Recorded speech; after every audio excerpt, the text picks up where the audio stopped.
Ok, donc bonjour à toutes et à tous. Donc on est très heureux d'accueillir aujourd'hui Georges Aperghis, compositeur, et le musicologue Nicolas Denain, qui se lanceront dans quelques instants dans une passionnante discussion, se faisant le relais d'une double publication en préparation. Donc on va en savoir plus dans quelques instants. Je rappelle que cette conférence s'inscrit dans le cadre de ce qu'on a appelé la chaire supersonique, initiée en 2020, donc par l'École des Beaux-Arts, conjointement avec l'IRCAM. Donc il s'agit en fait dans cette chaire de mettre en relation des étudiants des Beaux-Arts et des jeunes compositeurs du cursus de l'IRCAM. Donc commencé en 2020, on va avoir les premiers résultats en juin 2021 à l'occasion d'une exposition qui aura lieu aux Beaux-Arts dans le théâtre des expositions, a priori le 15 juin si tout se passe bien. Donc voilà, n'hésitez pas à rester à regarder sur le site des Beaux-Arts donc toute l'actualité de la chaire supersonique parce qu'on aura d'autres conférences et puis d'autres rendez-vous, on espère aussi les années à venir. Voilà, je vous laisse en compagnie de Georges Aperghis et Nicolas Denain. Merci. Merci Vincent. Bonjour à toutes et à tous. Présents et présentes, mais aussi en ligne, enfin je suppose, j'espère. Ah ben moi je parle dans le micro, pas assez près, c'est vrai. Alors je redis bonjour à tout le monde, plus près du micro, merci. Donc c'est un grand plaisir d'être ici avec vous à l'invitation de cette chaire supersonique.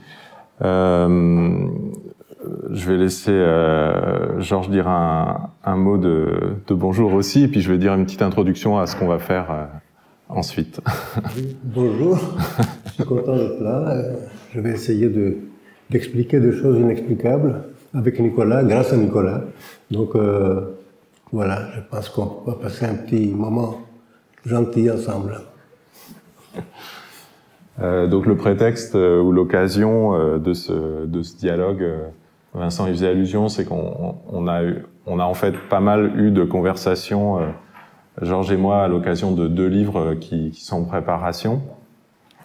Il y en a un qui est un livre d'art à tout petit tirage d'une galerie pas loin d'ici d'ailleurs, Virgile Legrand, qui est une sorte de livre-objet dans lequel il y a des documents de Georges et puis des textes et photographies sur son travail que j'ai fait.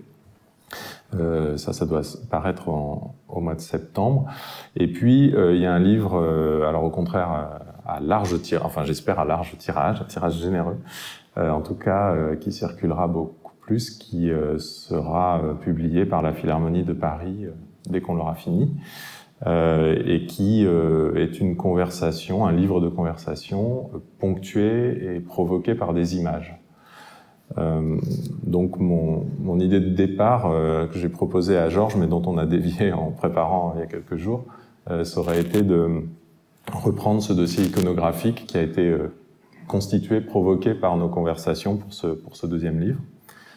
Et puis vous faire une sorte de projection de diapos à l'ancienne et les commenter. Alors c'est pas tout à fait ça qu'on a décidé de faire parce que en pensant à l'esprit de cette rencontre, de cette chaire supersonique, cette rencontre Beaux-Arts, IRCAM et plus généralement musiciens, plasticiens, on a pensé qu'il fallait privilégier l'action et la vidéo et partir de la scène parce que une singularité du travail de Georges, c'est qu'il s'agit de composer dialogiquement, notamment dans les spectacles, composer donc dialogiquement avec la scène, avec les gens, avec le hasard, avec les situations, et notamment avec les autres arts et techniques qui peuvent être donc de l'image, la vidéo, la photographie, mais aussi la scénographie, la lumière. Et ce dialogue-là, en fait, moi, après avoir fait tous ces entretiens depuis 2 ans avec Georges, j'ai mesuré à quel point il était juste aussi de l'inscrire ou de la mettre en relation avec un parcours, une genèse de son travail, de son devenir artiste, qui s'est faite dans un milieu de peintre, de sculpteur, et son travail son devenir musicien a été, je dirais, simultané quand il était très jeune, avec un devenir artiste graphique, plastique, même si c'est pas finalement la dimension qui a prévalu. Donc on reviendra certainement sur la fin, sur les relations entre ces éléments de parcours. Donc notre méthode aujourd'hui, ça va être de rayonner en fait par thème à partir d'un ancrage particulier qu'on s'est donné, qui est une œuvre Luna Park, une œuvre qui a été créée il y a 10 ans maintenant. Et cette œuvre Luna Park, j'avais fait un documentaire dessus qui est assez bref, qui résume beaucoup d'éléments à la fois de l'œuvre et de son mode de travail. Donc on s'est dit qu'on allait d'abord, d'entrée de jeu, vous diffuser ce documentaire qui dure 12 minutes, et à partir de là, en fait, rebondir, et puis ça pourra être aussi un support pour la conversation qu'on espère élargir au public au cours de la deuxième heure de cette conférence à 2 voix. Je vais donc vous passer ce petit documentaire. Simplement, un mot peut-être de contextualisation.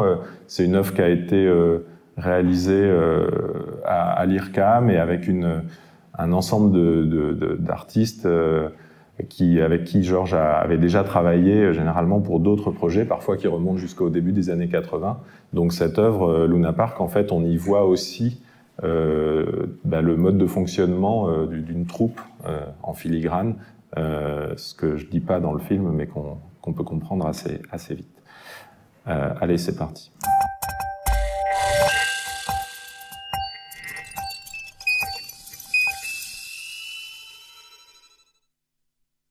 Virgule 4 6 4 1 0 1 6 1 5 1 3 7 7 5 4 3 8 6 3 3,4 6 4 1 0 1 6 1 5 1 3 7 7 5 4 3 8 6 3 3,2 1 5 3 9 0 3 0 9 1 7 3 4 7 1 0 1 7 3 3,2 1 5 3 9 0 3 0 9 1 7 3 4 7 2 3 4 9 6.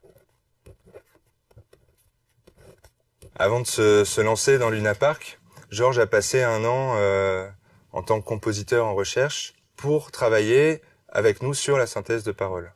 3,2 1 5 3 9 0 3 0 9 1 7 3 4 7 2 3 4 9 6. Lorsqu'on a utilisé la synthèse de paroles sur des textes que Georges me proposait, des textes qu'il avait écrits ou des textes de François Regnault, il s'est aperçu que la qualité de la voix de synthèse, le naturel et l'intelligibilité, n'était en fait pas ce qu'il recherchait. Lui, ce qui lui plaisait, c'était qu'on puisse entendre que c'était de la synthèse. Tu pièges, sois hétéoré, piégé, tu as soit théo, géor tu sois au plaisaté. Les outils qu'on a développés à l'IRCAM sont une sorte de moyen pour Georges de continuer sa recherche sur le phonème, chose qu'il avait déjà initiée avec Machination. Donc, nous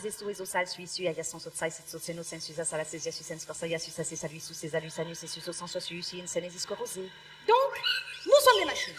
Ou plutôt, l'homme est une machine. La femme est-elle une machine? Suis-je moi-même une machine? A implique B, B implique C, C implique D, D implique X.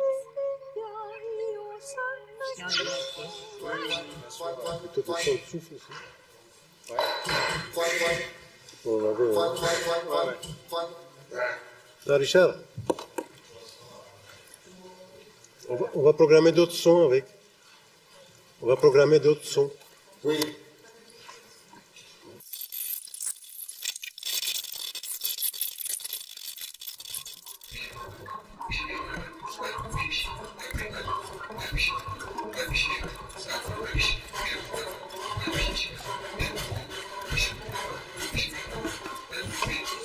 Close up on the woman, then she passes under the camera. Voilà, c'est ça. Elle qui suit. Ah oui. Tu finis la première. D'accord. Yes. There are 4 windows on the first floor, dark and cut horizontally by the frame. There are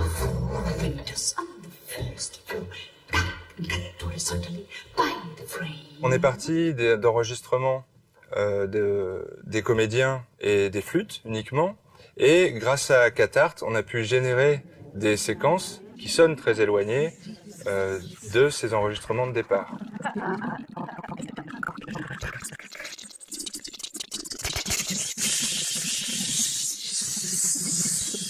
On a pu recréer un son d'avion au décollage. On a créé des ambiances de rue à partir des souffles de flûte. On a recréé des pluies à partir des pids de ces flûtes.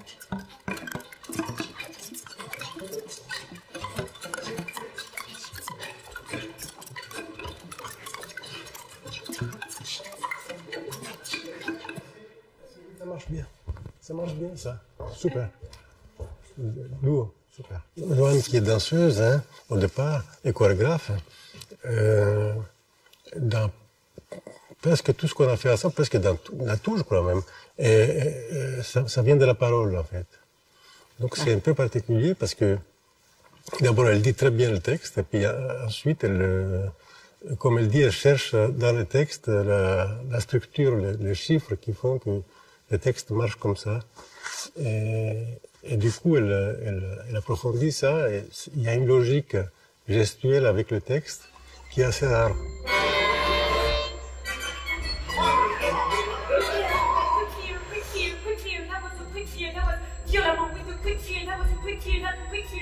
Si bien, Jules, si bien. While he was speaking, si bien, souffrance, these words, tête atomique complète. He was speaking these thoughts dynamic with a quick fear that quick to them, strange to them. C'est une musique très physique, donc on travaille beaucoup avec l'investissement du corps qui suit les sons.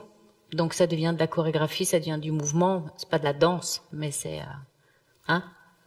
C'est ça. Puis là maintenant, on se connaît suffisamment pour, par exemple, tout ce que vous avez vu. Ce que Joanne a fait cet après-midi de la répétition, c'est des choses qu'elle a proposées elle-même. Donc, c'est des choses qui sont proposées. Et ça, pour moi, c'est super, quoi, parce que je peux rebondir là-dessus et puis fabriquer quelque chose avec ça. Là, tu te calmes, Richard, tu te calmes. Tu vas vers la tête.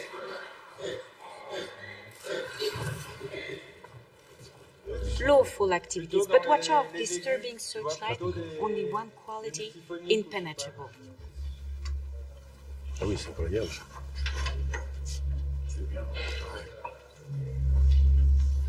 Oui, ça va changer. Oui. Et du coup, avec toi, ensemble, ça fait un instrument bizarre. Je ne sais pas ce que c'est. Et même sur mes yeux et toi, sur les miens, alors on va savoir, oui, mais est-ce que tu m'auras vu? Je te dis pas de me voir, je te demande si tu me vois. Je te vois, mais plus tu me vois, donc tu me vois sur ton portable, évidemment. Mais je me souviens que dans l'énumération, tu avais la même position que là. Oui, exactement. Le scribe, à un moment donné, avec la petite calebasse en bois avec une planche.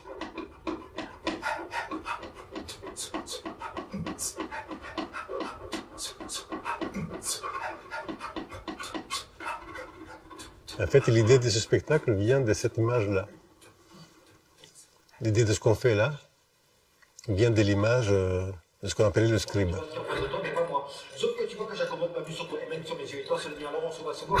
Oui, mais est-ce que tu me regardes? Oui, si tu me dis, je te dis de me regarder, je te demande si tu me regardes. Je te regarde, et puis tu le vois, tu le regardes, tu me vois sur ton portable de mes yeux, évidemment, mais t'en regardes bien de plus loin, je ne vais plus le voir. Souvent, quand Georges fait du théâtre musical, il travaille comme ça, c'est-à-dire qu'il a, on va dire, une idée moteur pour le spectacle. Là, ici, c'était l'idée de la surveillance. Donc, il rassemble des textes qui lui font penser à ça, il écrit de la musique. Et on arrive aux premières répétitions et on a ces réservoirs, sortes de réservoirs. Luna Park, au départ, c'est ça, c'est-à-dire 5 cahiers dans lesquels ils sont réunis. J'ai réuni pour tout le monde chaque texte. Et puis, les partitions de chaque instrumentiste à la fin. Il n'y a pas de chemin musical préétabli. Là même, on a fait des superpositions de musique, de textes en février, enfin en mars en studio, qui marchaient très bien. C'est en studio, très bien mixé. Et puis on arrive sur le plateau et en fait on décale, on refait, on change un texte français pour un texte anglais. on fait pas un texte, mais on a une action vidéo. Voilà, donc c'est vraiment un travail qui se fait au jour le jour. Le spectacle, avant qu'on soit sur le travail sur le plateau, n'existe pas.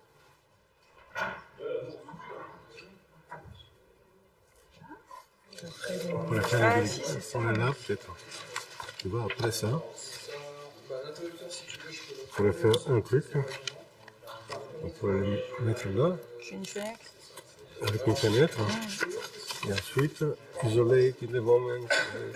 J'ai trouvé, je sais pas si ça vaut le coup, mais j'ai trouvé cette phrase que je trouvais assez jolie et pertinente.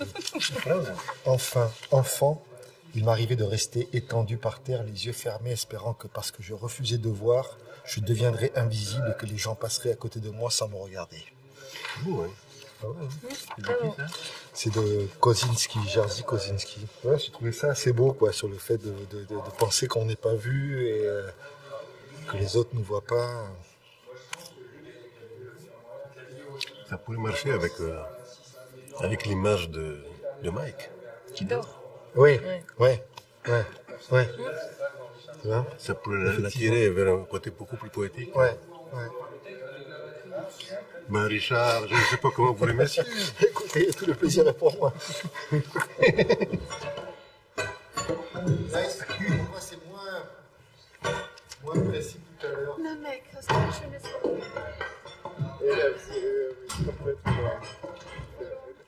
Dans les partitions, il y a donc par exemple, souvent la voix et des notes. Et les notes, donc là, je les joue avec la plupart du temps des gants dans lesquels il y a des capteurs sonores. Et ces capteurs, lorsque je bouge mes mains, déclenchent des sons donc, qui sont préalablement enregistrés alors aussi bien il y a des sons de flûte, des sons de Johan, des sons que j'aurais fait. Et donc là, il y a vraiment à trouver, à s'approprier comme un instrument, quoi.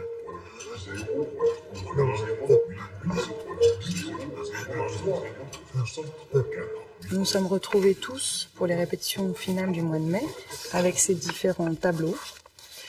Ici, on a la piste de Eva, donc, qui joue la flûte contrebasse. Ici, on a la voix de Johan. Ici, on a Richard. Ici, on a Mike, donc, qui est la flûte basse. Et puis, en bas, on a les séquences électroniques.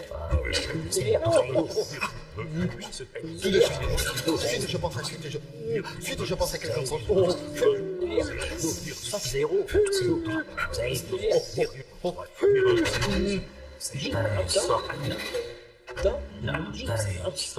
Ça reste un mystère, quoi. Ça reste un mystère, la façon dont il agence les choses. Visage sans arrêt, arrêtez à l'instant même si elle en a. Oh, mais à l'instant que, sans être un peu gauche. Arrêtez!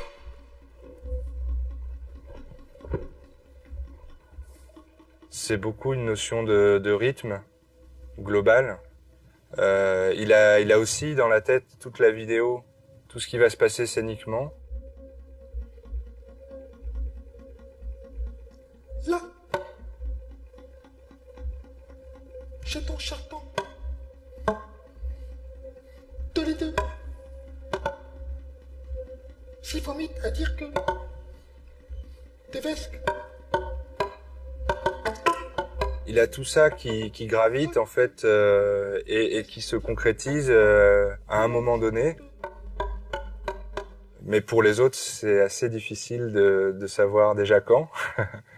Et puis surtout comment, savoir qu'est-ce qui se passe, quelle est la loi de gravitation de tous ces objets-là.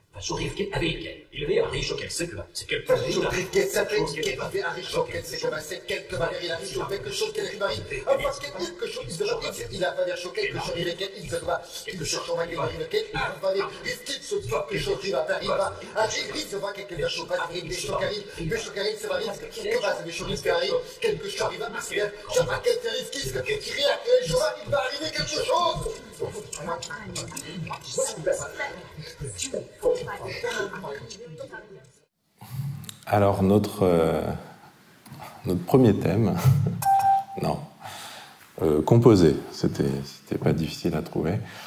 Donc il y a cette fameuse loi de gravitation dont parle Greg Beller avec qui qui a fait la partie électronique avec toi.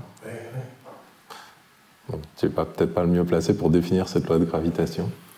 On ne la connaît pas. Au début, on la connaît. Il n'y a pas de loi, en fait. Il y a des extraits, il y a des fragments, il y a une idée. Par exemple, l'idée du spectacle, là, c'était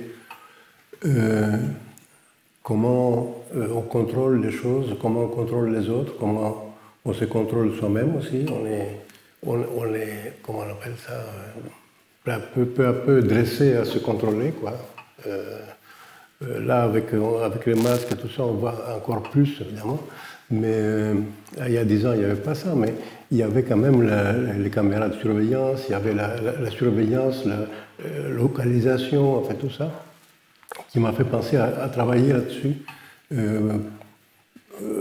pour voir comment on peut entrer dans le monde de quelqu'un d'autre sans qu'il le sache, comment on peut se dupliquer, comment on peut avoir plusieurs personnalités en même temps, comment une musique peut se transformer en une autre musique, comment les écrans font partie maintenant de notre vie, de plus en plus maintenant avec la maladie, mais comment on peut ne pas s'adresser la parole directement, mais à travers des écrans. Voilà, tout ça, c'était des idées comme ça. Et puis, je commençais à lire pas mal de choses là-dessus. Et après, il fallait imaginer le spectacle, quoi. Mais, ouais, alors justement, voilà. Voilà le sommaire en fait de ce cahier qu'on voit Émilie Morin feuilleter dans le film.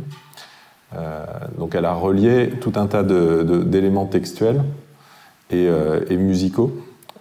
Et peut-être c'est là qu'il faut qu'on regarde un peu comment tu fais. C'était une liste de choses, en fait. J'en ai pris des extraits. Regarde. Là, voilà. Donc vous avez des pages avec qui va prononcer. Voilà. Ça, c'est pour les percussionnistes. Hein, donc Richard, qu'on a vu là jouer. Il y a la partie texte à la ligne d'en haut à chaque fois. Et la partie en bas, c'est la percussion, en fait. Alors là, on retrouve un peu un système comme on a vu dans des pièces de toi plus anciennes, des années 70, 80, où il y a un type de son qui est associé à un type de... qui a un code, quoi, en quelque sorte, qui met ensemble un geste, un vocable. C'est-à-dire qu'après, on peut... Si vous voyez des textes comme ça, ils sont faits pour être préparés, en fait. C'est-à-dire qu'on donne une certaine valeur à un certain son, à une certaine syllabe. Et cette valeur-là revient à chaque fois. Donc, ça peut être un son, une façon de le dire, ça peut être aussi un son ajouté à chaque fois, qui est toujours le même, et ça peut être aussi un geste à la place. C'est-à-dire qu'on peut remplacer tous les textes par des gestes qui correspondent aux syllabes, ce qui fait que ça devient une musique à regarder seulement, et il n'y a pas de son. Donc il y a un jeu d'équivalence en fait quand tu manipules ce matériau entre quelque chose qui peut être aussi bien un geste sans son qu'un son, donc des dimensions différentes qu'on associe qui sont permutables. Voilà, c'est des matériaux en fait qui sont des choses de base sur lesquelles on peut après travailler en imaginant plein de choses avec tout le monde d'ailleurs. Donc ce qu'on voit c'est à la fois très pensé pour la percussion et pour ce percussionniste en particulier, oui. Et en même temps c'est un espèce d'équivalent universel où finalement on pourrait avoir une version chantée de quelque chose qui aurait la même structure. Là je l'ai écrit vraiment pour lui, pour le spectacle, quoi. Après si c'est quelqu'un d'autre ça prend d'autres dimensions, quoi, mais évidemment. Alors pour Johan Saunier, qu'on a vu aussi interview en dialogue avec toi, oui. qui était dans le petit écran dans le film. Là, j'ai mis une page d'un des exemples de textes qui lui étaient destinés. On retrouve d'ailleurs des choses qu'on a pu entendre, je pense, dans l'extrait. Elle est danseuse, performeuse. Tu lui adresses pas une partition au sens traditionnel. Ben non, parce qu'elle serait embêtée avec le solfège et les rythmes tels qu'ils sont. Tandis que là, il y a les rythmes sont dans le texte. En fait, si on les cherche bien, il y a un rythme qui est à l'intérieur. Et donc, elle est capable de trouver ces rythmes et même de trouver les gestes qui vont avec. C'est quelqu'un de très particulier pour ça, et assez virtuose en parole pour une danseuse, c'est assez rare. Voilà. J'ai pris d'autres extraits du cahier. Alors là, je me rends compte que c'est un peu petit à lire. J'en profite pour signaler qu'on est très triste d'avoir cette couleur verdâtre. Celles et ceux d'entre vous qui nous regardent en ligne ne le voient pas parce qu'ils ont mon écran qui leur arrive directement. Ceux qui sont dans la salle, en revanche, sont punis d'être en présentiel et ont cette espèce de teinte verte. Voilà. La maison décline toute responsabilité. Là, c'est un duo pour les flûtes, dans lequel il y a de la parole aussi. Mais là, ce qui est intéressant, c'est que tu fais justement ce petit jeu avec ces sortes de petits cailloux qui pourraient être des phonèmes, des gestes, etc. Là, c'est du son et c'est de la hauteur de notes et de la parole. Mais c'est un duo. Comment tu fais qu'est-ce que tu décides de noter ou de pas noter sur cette interaction là qui est rythmiquement très fine en fait? Écoute, je note toujours le moins possible en fait. Je note juste ce qu'il faut pour qu'on n'oublie pas. Et que ce soit assez précis quand même, mais je note pas, c'est pas plein d'indications. Il n'y a pas de nuance par exemple ici? Non, c'est à trouver ça. On trouve ça ensemble. En fait, je pense que les musiciens qui commencent à travailler les partitions sont beaucoup plus à même à trouver ça. C'est plus qu'une interprétation, quoi. C'est une façon de s'approprier cette chose-là. Je tiens beaucoup à ça. C'est-à-dire, si c'est pas leur chose, ma musique ne marche pas en fait. C'est le soufflet ne monte pas. Quoi. Il faut qu'il s'approprie la chose complètement. Et donc là, forcément, on la change aussi un peu par rapport à leur personnalité. On change quoi? On change le rythme ici, par exemple? On peut changer le tempo, on peut changer la nuance, on peut changer beaucoup de choses. Mais en même temps, la partition est un carcan assez solide pour qu'on puisse la malmener, quoi. Il y a quelque chose d'extrêmement cadré, même dans ta notation. Oui. Tout est tiré au cordeau, tout est aligné, c'est des mesures de la même durée, avec on voit une sorte de grille, en fait. Il y a une dimension... c'est ça, oui. Comme si tu dessinais sur une structure qui est en dessous, en fait, qu'on ne voit pas ou qu'on voit affleurer. Il y a une matrice en dessous, il y a quelque chose que je considère, moi, comme très solide et qui me permet après de lâcher un peu tout le monde dessus pour voir ce que ça peut faire, quoi. Ce qui m'intéresse beaucoup, c'est le retour, c'est-à-dire de voir comment cette chose-là peut être transformée ou réhabitée par quelqu'un d'autre.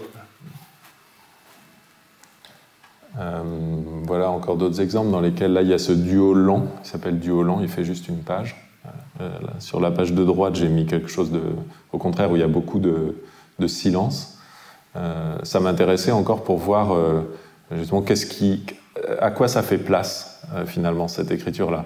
Donc le duo lent, il va se retrouver plongé dans une situation où tu sais que tu auras quoi d'autre, des images. Je ne savais pas. Quand j'écris des choses comme ça, je sais qui vont servir dans le spectacle, mais je ne sais pas quand. Ils ne sont pas affectés encore, ils n'ont pas de fonction, disons. Donc, à partir de là, il y a eu un moment qu'on a trouvé par hasard. Hein. C'est une ville qui est filmée d'avion, et on voyait cette ville la nuit avec tout le monde dort, et puis on voit les lumières de la ville comme ça, comme une espèce de grosse araignée. Et puis ces deux flûtes très très longues, là-dessus, ça devenait à la fois très doux et à la fois très inquiétant, parce que dormez bonnes gens, quoi. Vous allez voir, le réveil va être terrible. C'était très menaçant. Ça. Donc voilà, elles ont trouvé leur place, mais je savais qu'elles auraient une place, mais je ne savais pas laquelle. Et sur la page de droite, donc là, c'est des petits impacts, c'est des petits tritons comme ça, qui sont séparés par des silences. Quand tu écris ça, qu'est-ce que tu penses de ce silence? Est-ce que tu t'attends à ce que ça doive résonner dans le silence? Est-ce qu'au contraire, tu es certain d'avance qu'il y aura du bruit? Il y aura un environnement sonore? Où il y a des images, parce que les images aussi, parce que le rythme des images, pour moi, ça fait partie de la musique, de la partition, disons. Ouais, mais tu ne notes pas. s'il y a des images très rythmées et qui sont ponctuées par ça, ça équivaut à des sons très rythmés aussi pour moi. Oui, d'accord, il y a une sorte de polyphonie implicite avec un autre média. Avec quelque chose d'autre, oui. Ouais. Ouais. Alors, quand on passe au plateau, alors j'ai trouvé dans tes archives aussi des choses marrantes comme des conduites des performeurs, des performeuses en l'occurrence. Là, c'est les deux, Sylvie Sakoun et Sylvie Lévesque pour Machination. On voit comment elles annotent le texte ou les structures, justement, ces sortes de chiffres que tu déploies. Voilà un autre exemple. Là, parfois, ça peut n'être que du texte, justement, et on retrouve ce que tu disais tout à l'heure, il me semble, c'est-à-dire cette rythmicité qui sort du texte au fur et à mesure que la performeuse va l'intégrer corporellement. Tu sais, c'est l'idée du piano préparé, en fait. Le piano préparé? De Cage. C'est-à-dire qu'une fois qu'on a mis une gomme sur les cordes, ou un vis, finalement, ça sonne toujours pareil. Hein. Et donc là, c'est comment préparer le texte. C'est pas un clavier, mais c'est un texte à préparer, en fait. Et donc on prépare le texte. Et ça peut être préparé en geste aussi, ou ça peut être que sonore. Et donc c'est la trace de la préparation du texte, là, qu'on voit. Qu'elle colorait pour avoir, que ce soit un mnémotechnique, qu'ils arrivent à trouver la mémoire de ça. Alors le statut de la partition, dans tout ça, il est assez particulier, puisque finalement il y a des partitions en amont, qui sont ces matériaux, on pourrait dire, qui sont à la fois très spécifiques, puis en même temps qui laissent énormément de liberté, on l'a bien compris, pour comment ils vont s'insérer et réellement exister en fait. Et puis en même temps, tu dois déposer à la SACEM probablement quelque chose comme une partition pour dire que le spectacle existe. Et il y a des œuvres de toi pour lesquelles on n'a pas de partition, il y a des œuvres pour lesquelles on en a. Donc quel est finalement... qu'est-ce qui se passe pour toi du côté synoptique de la partition, c'est-à-dire cette capacité qu'a une partition musicale à agencer des voix ou des parties les unes avec les autres? Quand et comment est-ce que ça a du sens, cette partition-là? Ah non, mais ça a du sens. Le problème, c'est de trouver le temps de le faire, quoi. C'est-à-dire qu'une fois que le spectacle a été joué, il y a d'autres projets à faire. Donc la nouveauté m'attire plus que de finir les partitions existantes. Donc, par exemple, Luna Park, je n'ai pas encore fait la partition totale. On a tout, mais je n'ai pas fait. Il faut le mettre au propre, comme on dit. Donc ça, il faut le faire. Machination, ça, on l'a fait. Il y a une partition avec les cues pour l'électronique et tout ça, mais ça demande beaucoup de temps et je préfère toujours la nouveauté. Enfin, ce qui arrive. Machination, c'est une partition, il n'y a pas tellement de notes de musique. Non, c'est que du texte. Machination, c'était vraiment que le phonème. C'était le projet, d'ailleurs, mon projet au début, c'était ça. C'est pour ça que j'ai commencé à travailler à l'IRCAM, c'est parce que je voulais amplifier le travail sur les syllabes que je faisais avant, sur le phonème. Et donc, c'était la première idée pour faire Machination, c'était ça. On le voit bien là d'ailleurs, il y a une de tes pages de phonèmes là, que j'ai ajoutée, qui est... Oui, il y avait toute une liste, je passais un temps fou à faire des listes de phonèmes, enfin, des choses un peu imaginaires, parce que ça... différentes langues. Alors je reviens à un point que tu as abordé il y a 5 minutes et puis qui était présent dans le film aussi, qui est cette idée de partir d'une notion ou éventuellement d'une image aussi. Comme tu le disais, là c'était partir de la surveillance. Ça serait intéressant de voir comment cette idée-là peut muter et comment un autre spectacle peut en quelque sorte rebondir sur une idée qui se transforme. Il y a une trilogie, une sorte de trilogie, on a parlé de Machination, on a parlé de Luna Park, il y a une 3e pièce un peu dans cette série-là qui s'appelait Thinking Things il y a 3 ans. Donc Machination, c'était sur l'automate, l'automatique et le vivant. Luna Park, c'était sur la surveillance, et puis cette œuvre plus récente, ce serait sur l'intelligence des robots. et corrélativement la péremption des humains. Et j'en ai sélectionné 2 extraits, on va peut-être en regarder un simplement, où on va retrouver en fait quelque chose du dispositif, à la fois visuellement et au niveau sonore, et puis en même temps ça mute.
Qu'est-ce qui s'est passé ici par rapport aux séquences qu'on voyait de Luna Park tout à l'heure? C'est la suite un peu de Luna Park, mais en même temps, là, les personnes sont beaucoup plus robotisées, quoi, disons. C'est-à-dire que les corps sont très fragmentés, on ne voit jamais un corps en entier. Sauf un peu la danseuse, parfois on la voit à travers des transparences, à travers des écrans. Tout est complètement prisonnier de quelque chose, là. Et on sent qu'ils sont prisonniers, même quand ils sortent du dispositif, ils sont quand même rattrapés par les caméras, ils sont rattrapés. Ils ne peuvent pas sortir, en fait. Donc c'est un peu plus pessimiste que Luna Park, qui était plus joyeux. Dans Luna Park, il y a des face-à-face médiés, c'est-à-dire que les gens sont côte à côte, ils ne se regardent pas physiquement, mais ils se voient à travers les écrans. Là, ici, chacun est dans son monde, en fait. Oui, oui, chacun est coupé, c'est beaucoup plus... Et c'est nous, les spectateurs, qui les voyons retransmis, en quelque sorte. Voilà. Et les caméras sont plus, disons, plus anonymes, c'est vraiment des caméras un peu... comment dire, de surveillance policière presque, quoi.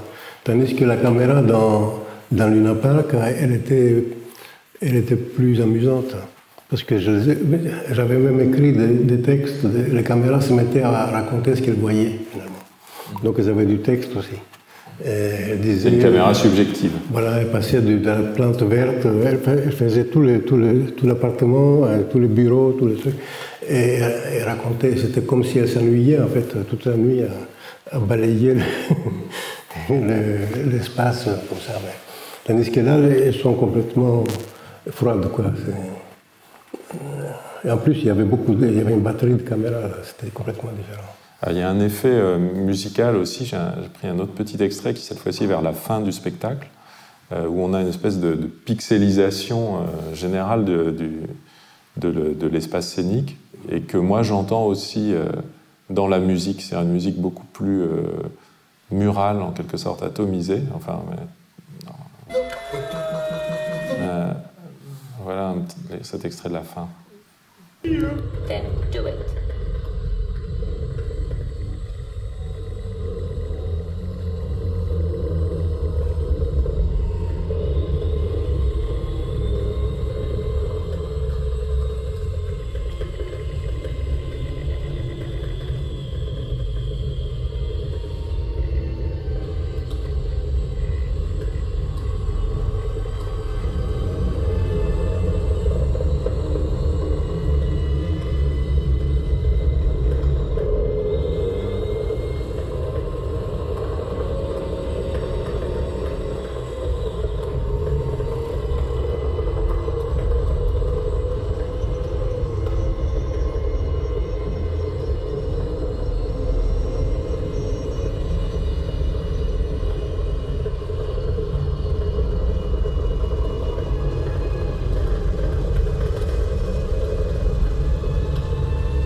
On a cette espèce de sainte famille autour d'un petit robot comme ça. Famille qui est enfermée, un peu. Ouais, et une musique qui a plus d'aspérité en fait. C'est ça qui m'a frappé à la réécoute. Tout est égalisé. Il y a plus ces cellules, il y a plus ces petits motifs qui éventuellement se répétaient, mais qui introduisaient une variété où on pouvait accrocher l'oreille. Là, c'est comme une sorte de vague numérique un peu qui submerge les personnages. C'est ça, oui, qui est complètement uniforme, quoi. Ça s'est associé comment avec cette espèce de brillance pixelisée C'est venu en même temps parce que je voulais que le décor soit complètement... Enfin, que le dispositif, comme ça, soit complètement effacé, presque. Qu'on ne voit plus rien, qu'on voit juste la petite famille enfermée. Et les bras, on ne les voit pas bien, là, mais il y avait les robots qui, eux... Globalement, je crois qu'on ne voit pas bien, parce que si les gens dans la salle voient ce que je vois là, c'est très très sombre, et il faut deviner, probablement. Mais bon, normalement, il y a les deux bras de robots qui sont aux deux extrémités du dispositif qui se mettent qui continuent comme s'ils gagnaient l'espace, en fait, peu à peu. Et la petite famille qui est enfermée à l'intérieur, et tout le dispositif qui est complètement pris dans les pixels, qui fait qu'il n'existe plus, quoi. C'est un volume comme après un bombardement, quoi. Ça aussi, c'est collaboratif, parce qu'on parlait tout à l'heure de collaboration avec l'image, donc tu travailles avec des vidéastes, avec des gens de lumière, mais aussi avec des gens qui font la partie électronique de la musique. Là, c'est Olivier Basquet, tout à l'heure, c'était Greg Veller. Oui. Là, quel est le mode de travail? Puisque tu as une forme de contrôle musical qui est encore différente de ce à quoi tu es habitué en composant à la table. Oui, moi j'aime beaucoup ça. J'aime beaucoup. Je ne connais rien à la technologie. Je n'ai pas trop envie de... Je sais que je deviendrai fou si je commençais, parce que c'est très prenant. Mais donc je préfère que les sons soient... Enfin, d'avoir de la distance et que les sons soient faits par quelqu'un avec qui on a une amitié sonore, si je peux dire, musicale. Mais voilà, donc c'est Olivier qui a fait. Et puis, on a fait à partir de sons de flûte beaucoup, parce que la flûte était par hasard dans le spectacle. Ça aussi, il s'est fait qu'il y avait des flûtes, mais bon, c'est question d'amitié avec les gens aussi, finalement. Donc il s'est trouvé qu'il y avait deux flûtes, et avec ça, on a travaillé, on a fait l'électronique à partir de là, et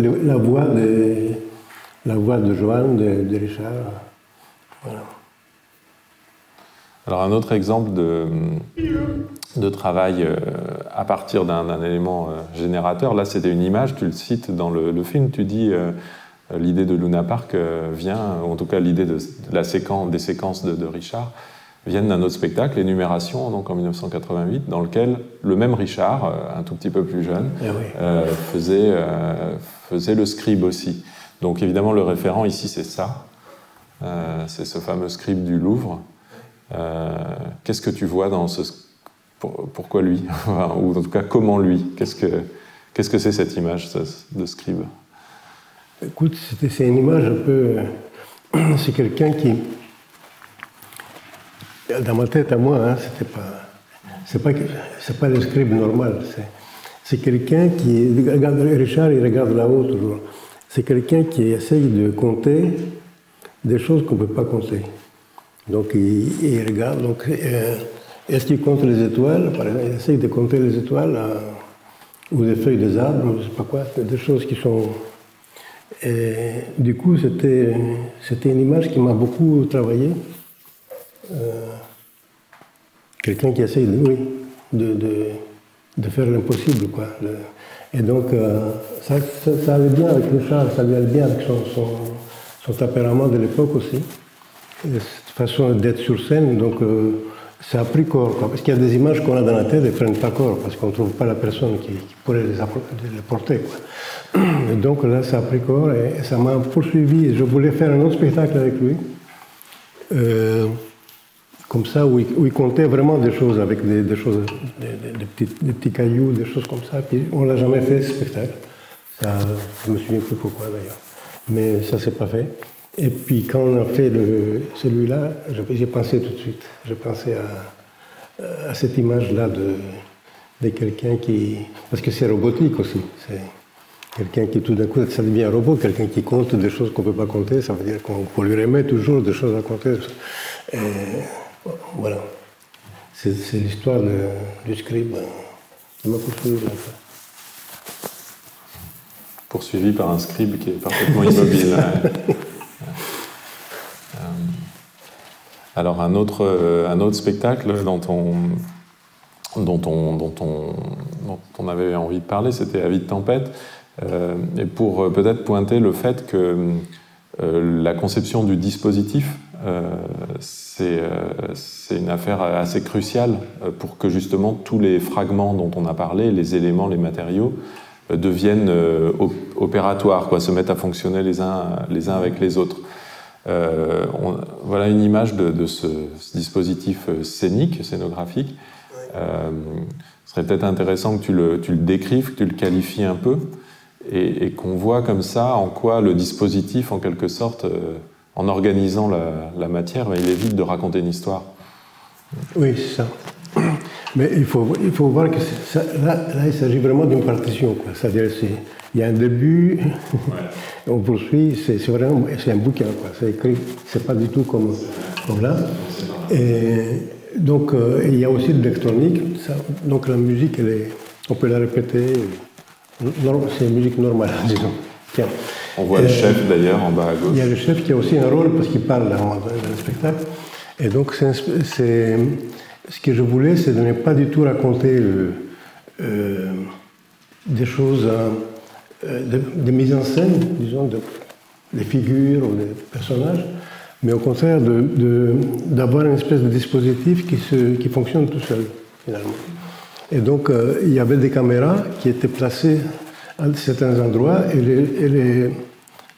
les interprètes, en fait, tournaient un petit peu comme les aiguilles d'une horloge, d'une montre.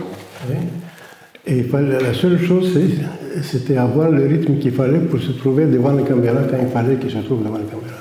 Et donc, et on voyait des images sur les écrans qui sont là-haut, qui sont un peu comme des voiles.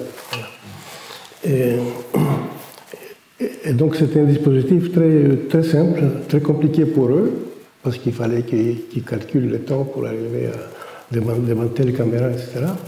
Et puis, pour compliquer un peu la chose, c'était que derrière la caméra, on pourrait mettre des images.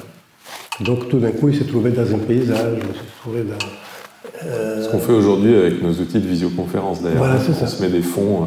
C'est ça, exactement. Ouais. Donc c'était assez simple finalement à faire, compliqué à répéter, parce que pour eux, il fallait qu'il soit vraiment dans l'axe de la caméra pour être exactement où il fallait dans l'écran.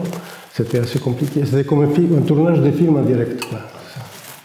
Donc là, ce serait plutôt le cas de la musique d'horlogerie suisse, un peu. C'est-à-dire, il y a une espèce de mécanique infernale qu'il faut à la fois réaliser scéniquement et puis qui est codée dans la partition. Qui était à l'inverse du sujet, parce que le sujet, c'était la tempête. Donc c'était l'ordre établi qui était balayé. C'était aussi bien les tempêtes boursières que les tempêtes météo, qui est les passions, qui est tout ce qu'on veut. Et on voyait juste cette espèce d'horlogerie qui marchait comme ça et qui produisait des images. On les voyait le faire, les images. C'est ça que je voulais. Tu vois ce que je veux dire? On le voyait se constituer parce qu'on voyait en direct ces personnes qui se mettaient en place devant la caméra. Donc c'est comme si tu te mettais au milieu d'une contradiction à chaque fois. Tu donnais avant l'exemple du scribe. Le scribe, il doit noter évidemment des listes finies, mais toi tu lui donnes une vocation infinie, quelque chose qui n'a ni début ni fin. Là tu parles de tempête à travers un dispositif hyper réglé. C'est des jeux de contraste très forts, quoi, entre des... Oui. Ça se fait tout seul, je ne le fais pas exprès. Comme on dit quand on est enfant, les enfants ils disent « je n'ai pas fait exprès ». Alors, justement, comment ça se construit dans le temps? Ça pose la question de comment on construit une forme à partir d'éléments comme ceux dont on a parlé là. Et moi, pour te faire parler de la forme dans nos entretiens, j'avais eu envie de repartir d'une question qui est peut-être pas un classique des conversations avec des compositeurs, mais en tout cas qui qui est connu pour avoir été posé par Robert Kraft à Stravinsky en lui disant « Est-ce que vous pourriez dessiner votre musique ?» Donc Kraft avait fait une proposition en distinguant voilà, des étapes comme ça de l'histoire de la musique, le plein chant, la polyphonie, etc. Et arrive donc à la musique sérielle de l'époque, des années 50. Et donc Stravinsky lui a dessiné ça. C'est un dessin qui a fait rêver beaucoup de gens, qui est devenu le logo d'une revue de musicologie qui existe depuis 60 ans. Et alors quand j'ai demandé à Georges de dessiner quelque chose de sa musique, en fait il n'a pas eu du tout le même type de réponse, et ça donnait ça. Donc là tu as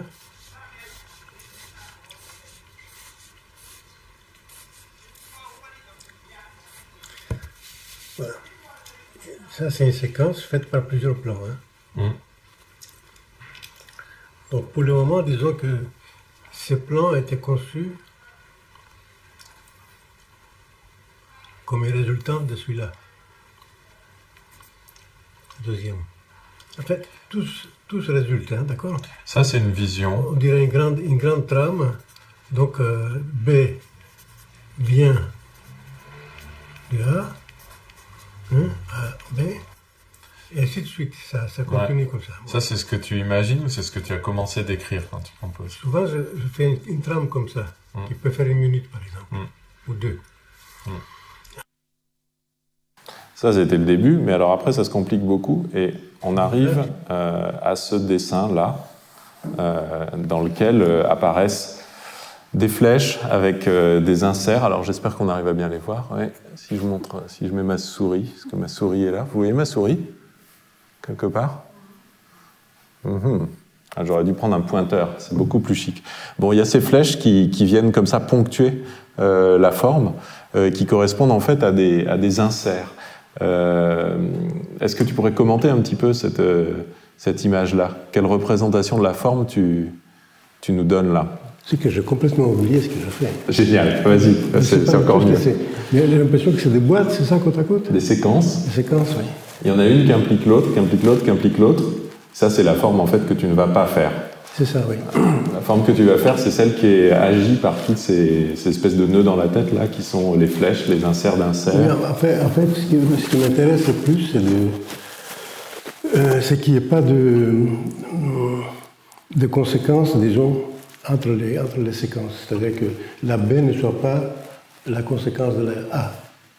Qu'on n'a pas l'impression qu'il y a quelque chose qui se développe. D'inéluctable, quoi. Oui, c'est ça. Mais par contre, d'essayer d'enlever tout ce qui est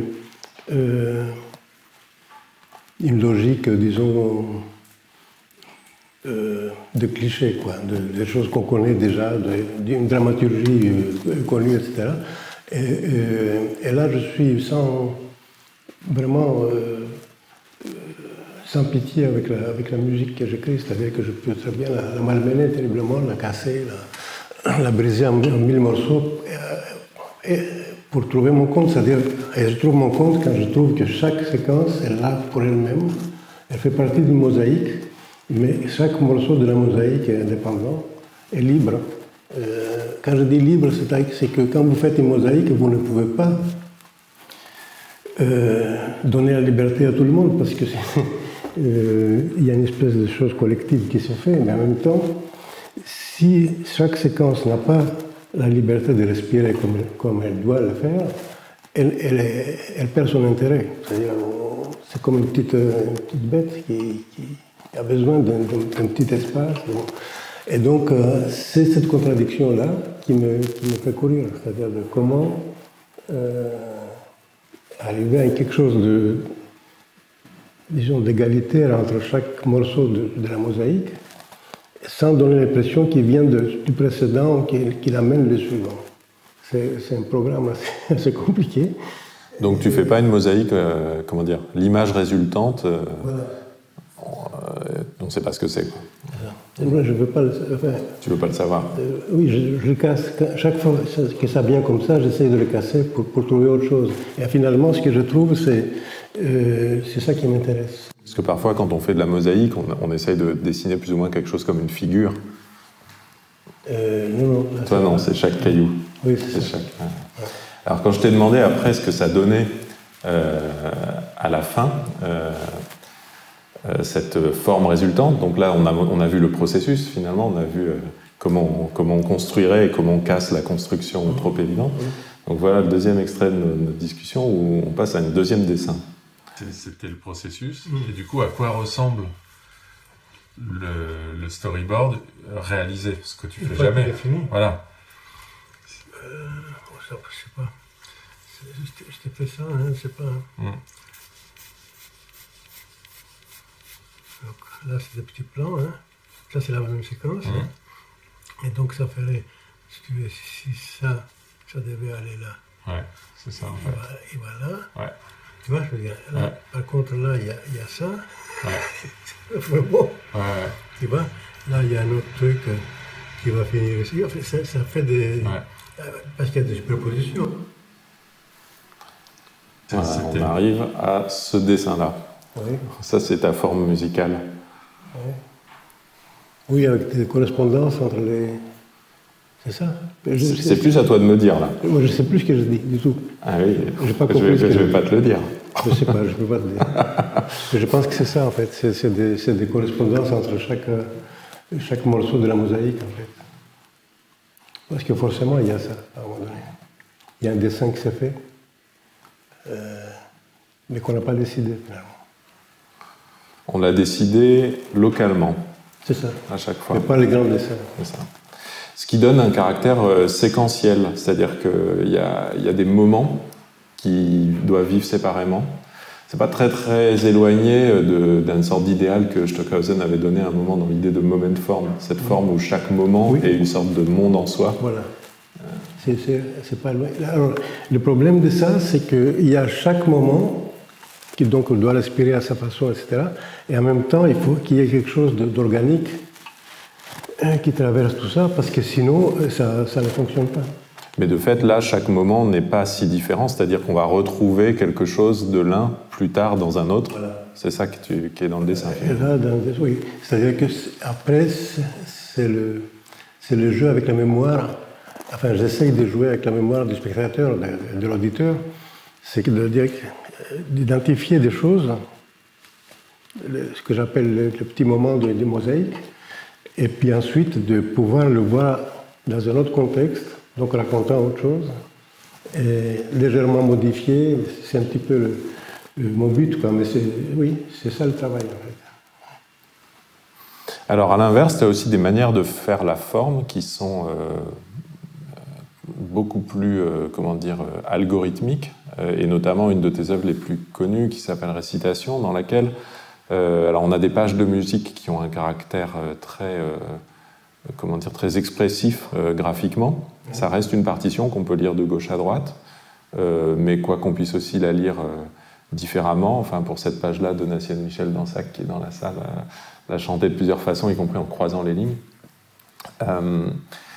Mais dans une pièce comme ça, par exemple, là, il y a une stricte accumulation. Donc,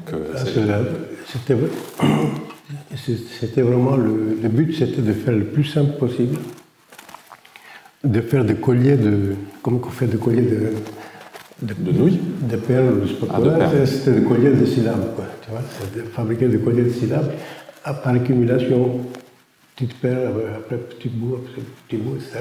Et on les lit verticalement.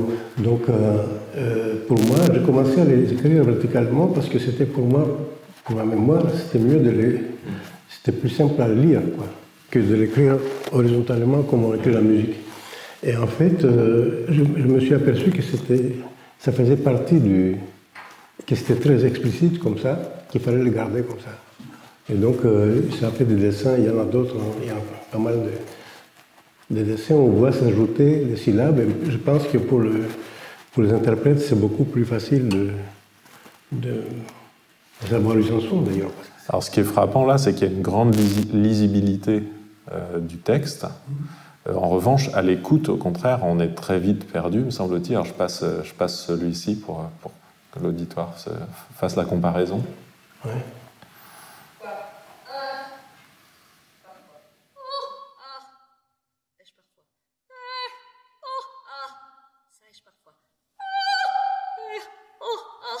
Résaille parfois. Quoi résaille parfois? Pourquoi résaille parfois? Ah bon, pourquoi résaille parfois?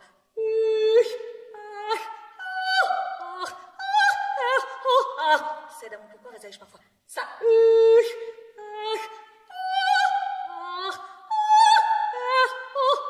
Donc je sais d'amour, pourquoi résaille parfois? Ça.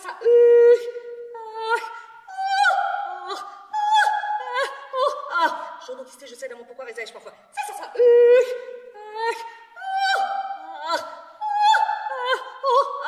Envie, j'en doxité, je sais d'amour, pourquoi résaille parfois? Ça.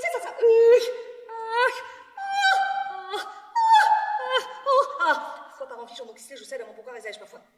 Mais ça.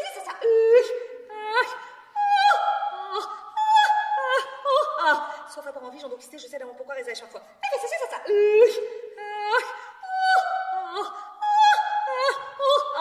Du descend fois par envie, j'en doxité, je sais d'amour, pourquoi résaille parfois? Mais ça.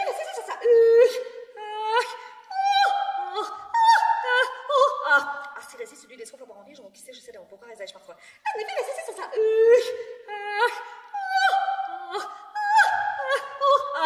Si par lui, si résiste, celui des fois par envie, j'en doxité, je sais d'amour, pourquoi résaille parfois? Mais ça.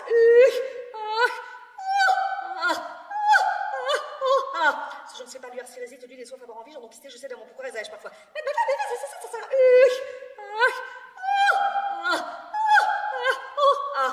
J'en sais pas lui, si résiste, celui des fois par envie, j'en doxité, je sais d'amour, pourquoi résaille parfois?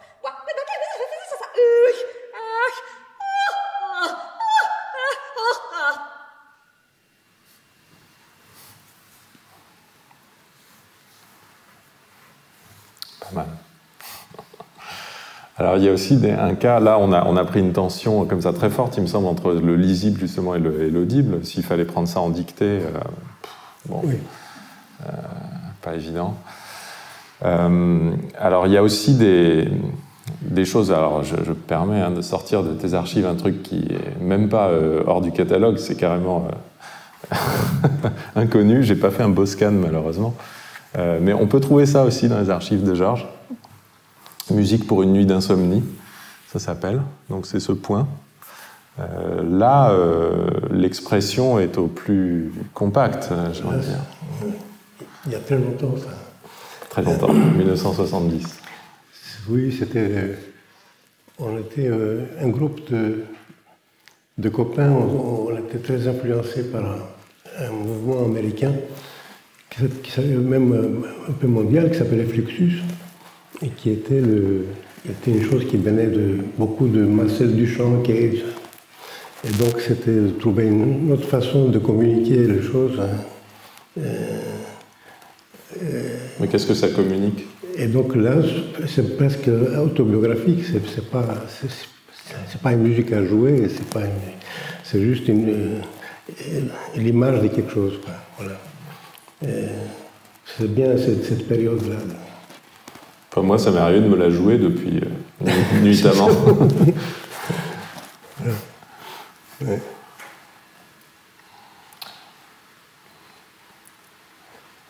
Alors, on a fait un peu implicitement pas mal de parallèles entre plusieurs arts là, au cours de ce dialogue. J'ai sélectionné quelques images juste pour voilà, un peu ancrer ça dans des éléments finalement assez anciens dans ta sensibilité. Ça, Réservoir de Rauschenberg, c'est une pièce dont on a pas mal parlé au cours de nos entretiens. Est-ce que tu voudrais dire un mot de peut-être comment tu l'as vu au moment où tu l'as rencontré, et surtout ce que ça peut dire de ta musique ou de comment tu abordes la création encore bien après? C'est une peinture que j'ai vue, je devais avoir 15 ans. 15 ans, oui. Et c'était une exposition à Athènes sur la peinture américaine, je crois. Et cette je n'avais jamais vu une chose comme ça, ça m'avait beaucoup frappé. Je suis resté longtemps devant, je ne savais pas exactement ce qui me frappait, mais c'était assez inexplicable pour moi. De toute façon, les choses les plus inexplicables sont celles qui, plus tard, vous amènent toujours des émotions à découvrir, quoi. Voilà, je ne sais pas ce que c'était le contraste entre le coup de peinture, le coup de pinceau qu'on voit quand même, des choses peintes plus ou moins normalement, comme un barbouilleur aurait fait comme ça, un barbouilleur. Et puis des choses qu'il a ramassées, qu'il a collées dessus. La montre qui est là aussi, n'est-ce pas? Il y avait quelque chose qui où il y avait pour moi une ouverture vers quelque chose de nouveau, quoi. Un espace nouveau, voilà. Là, j'y vois quand même, si on pense à ce dont on parle depuis tout à l'heure, il y a quelque chose autour du contrôle et son antinomie, en fait, son contraire. C'est-à-dire qu'on a ces horloges qui suggèrent un décompte du temps absolument imperturbable, bien que là, arrêt sur image. Et puis on a autour ces espèces de couches de temps spontanées, du barbouillage, comme tu dis. Voilà. C'est assez chaotique, en fait. C'est ça que j'aime bien. En fait. Oui, c'est ce paradoxe-là que j'aime bien. C'est aussi un média qui déborde sur un autre. C'est de la peinture qui déborde sur la sculpture, puisque c'est des choses qui les dépassent. Oui, oui. C'est ça. C'est pas la première fois que j'ai vu ça. J'étais vraiment frappé par ça donnait une image de liberté, quoi, par rapport aux peintures qu'on voyait par ailleurs, qui sont très belles, hein, que j'aime beaucoup. Mais là, tout d'un coup, il y avait une espèce d'espace de liberté que j'ai essayé toujours de donner au public, quoi. C'est-à-dire toi, dans ta composition. Dans mon travail, en fait, ce que j'essaye de donner, c'est ça. C'est une espèce d'énergie de liberté. On peut faire tout, finalement. Une fois qu'on a dit ça, on ne peut rien faire, parce que c'est fini. On ferme la porte en même temps. Donc il ne faut pas le dire. Il ne faut pas dire on peut faire tout, mais on est capable d'imaginer des choses. Oui, on peut. Cette liberté-là, je l'ai trouvée dans cette peinture-là. Voilà. Après, j'ai des équivalents en écoutant de la musique ou au théâtre, par exemple, mais pour la peinture, c'est là où j'ai vraiment pris une baffe, quoi. Alors l'autre domaine important de ces années-là pour toi, c'est le cinéma. Et là, j'ai pris des extraits de Blow Up dont on a parlé, enfin pas beaucoup parlé à vrai dire dans nos entretiens, mais c'est peut-être là l'occasion de le faire. Si j'ai bien compris, Antonioni, c'est une des pointes les plus fortes. Je suis assez attaché, oui. Qu'est-ce qui est si fascinant? Tout le monde est fasciné, je pense, par Blow Up et par cette image qu'on n'arrive pas à attraper et qu'on n'arrive pas à voir. Et pour toi, c'est comment? Mais en fait, on s'aperçoit, il faut le voir plusieurs fois. Le film, il est compliqué à voir, parce que c'est un film qui ne se donne pas facilement. Mais en fait, c'est un personnage qui n'a aucune prise sur la réalité. Il n'y a pas de réalité. Il est complètement suspendu. Il est photographe. Hein? Pourtant, il est photographe. Oui, mais justement, il est photographe. Oui, mais qu'est-ce qu'il photographie en fait? C'est ça le problème. C'est que le film finit sur une image très belle, sur une séquence très belle, où finalement, il y a des gens qui font semblant de jouer au tennis avec une balle qui n'existe pas. Mais ils font vraiment le geste, on les voit jouer, et il n'y a pas la balle. Et lui, il regarde ce match, finalement. Et puis à un moment donné, il y a quelqu'un qui donne un coup trop fort, soi-disant. Hein. Donc la balle s'en va, et lui, il va la chercher, et il la ramène au jeu, et puis eux, ils continuent à jouer. Donc et tous les films comme ça, et avoir. Je trouve que c'est extraordinaire d'avoir condensé à un film autant l'image de l'illusion, quoi. Autant où rien n'existe. Vraiment, tout lui file entre les doigts, quoi. C'est extraordinaire. Et donc là, il s'agit d'une photo qu'il a prise dans un parc.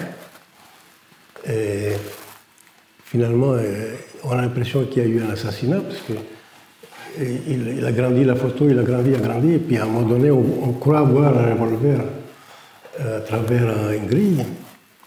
Il y a un type qui tombe, et puis, mais en fait, il n'est pas sûr. Et donc, il retourne au parc pour voir, et puis le type est là.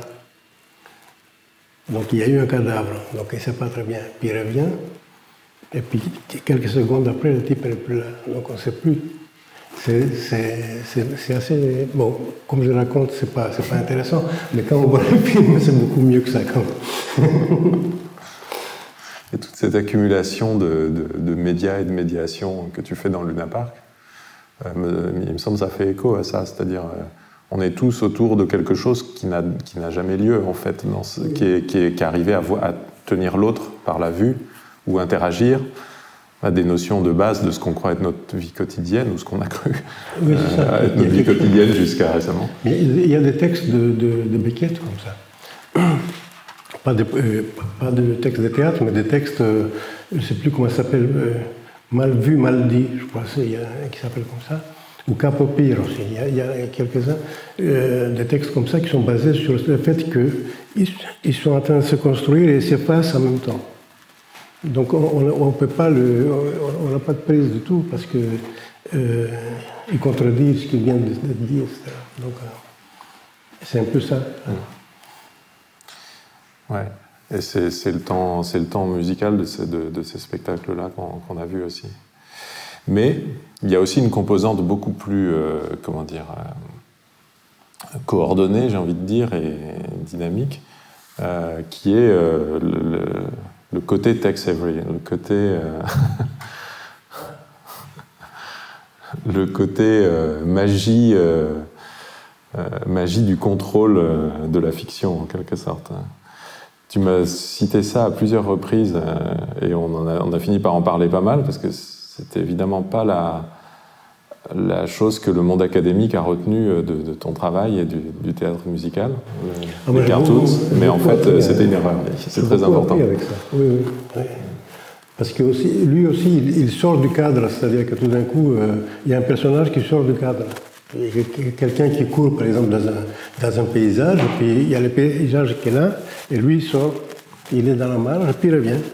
Il y a plein d'images comme ça, on voit le musicien qui joue pour la séquence, par exemple, tout d'un coup on voit quelqu'un qui est caché, qui joue à la batterie. Et tout ça est dessiné, évidemment. Enfin, c'est une imagination incroyable, quoi.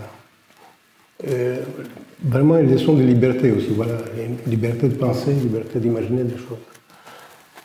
Ça te sert à quoi dans ton propre travail, ce sentiment-là, cette espèce de cinétique tu veux dire de ces dessins animés-là, ouais, Ben, c'est justement qu'il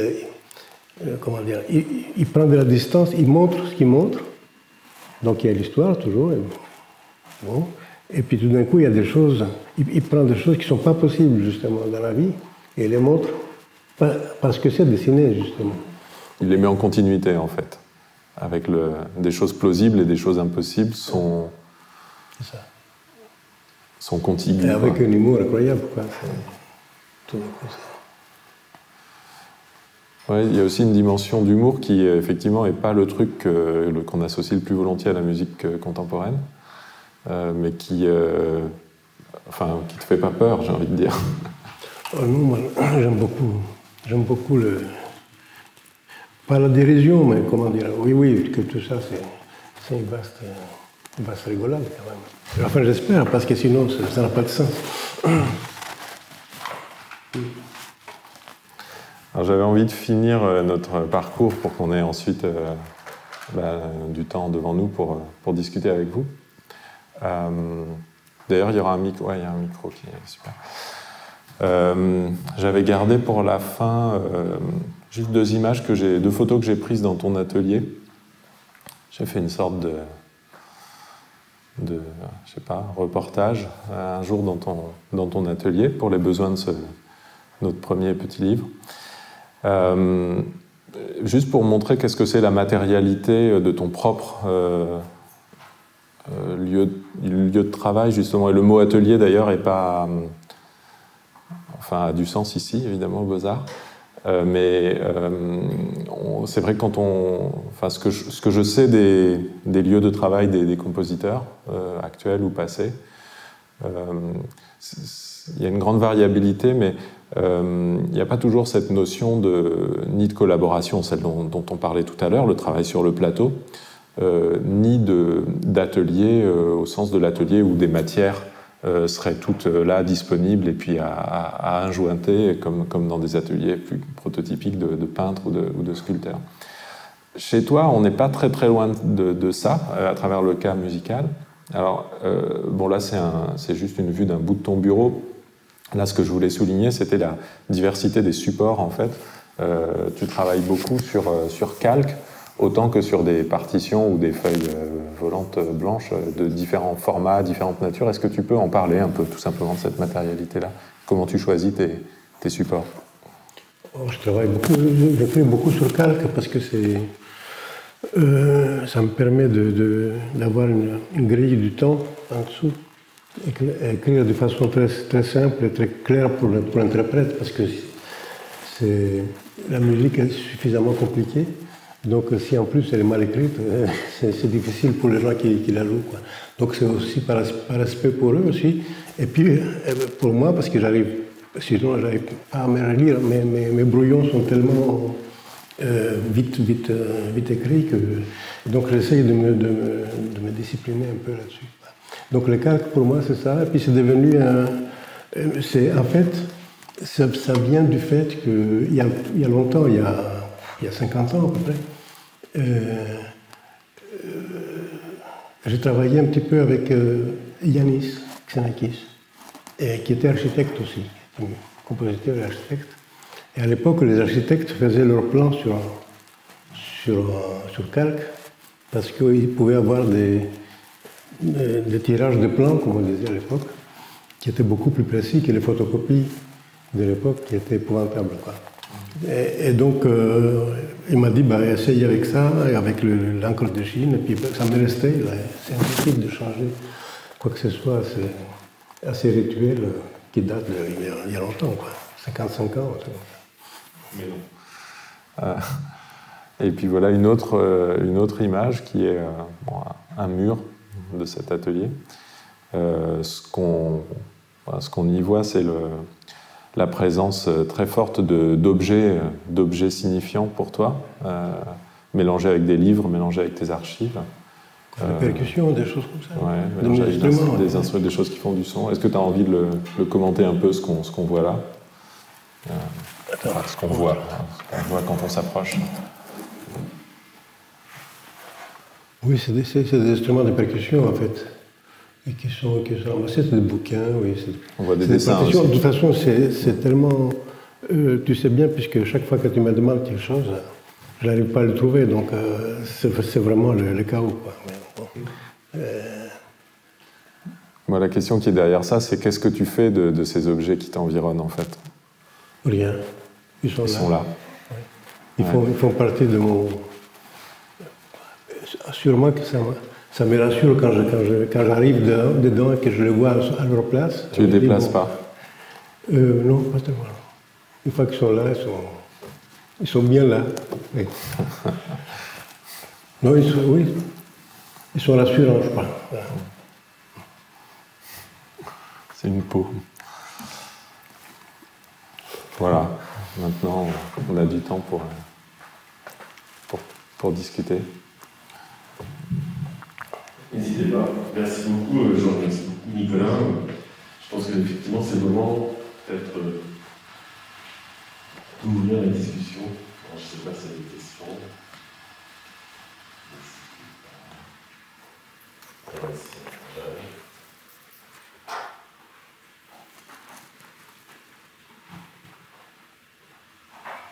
Je vais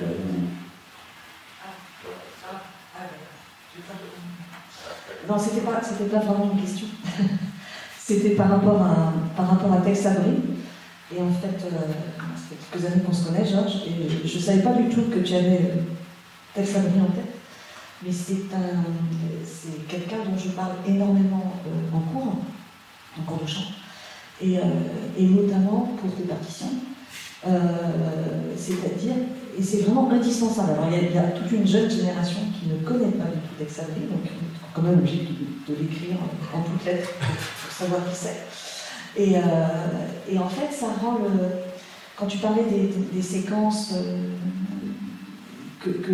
par rapport comme à des mosaïques, et Tex Avery est vraiment en tant qu'interprète, justement la notion extrêmement précise de la manière dont on peut aborder ces partitions-là, c'est-à-dire de ne chercher aucune raison à un enchaînement de sons.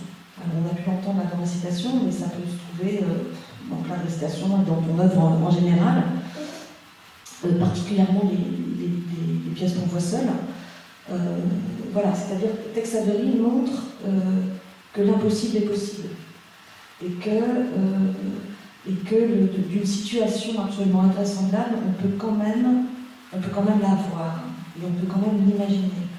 Et la question du concept en tant qu'interprète et en tant que chanteur, a fortiori en tant que chanteur, puisqu'on n'est pas un instrument et on n'a pas d'instrument, et on n'a pas de matériaux, de matériel, de choses à prendre, sinon les mots. Voilà, en tout cas, Tex Avery pour moi est vraiment ça et Bach. C'est vraiment, voilà, mais c'est hyper important en fait, c'est vraiment les deux.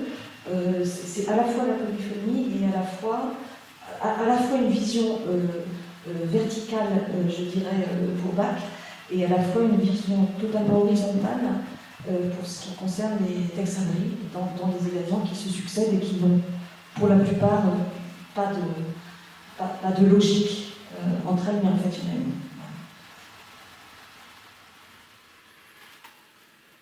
Oui, ce que je disais, c'est une liberté incroyable. Ça montre une liberté. Oui. Tout est possible, comme tu dis, tout est possible finalement.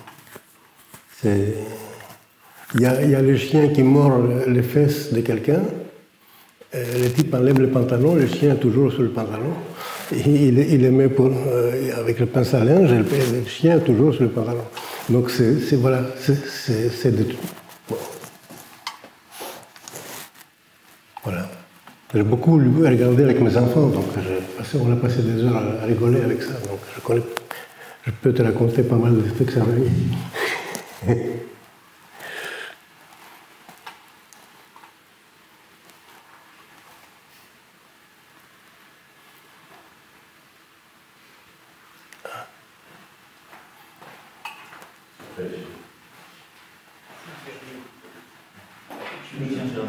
C'est gentil.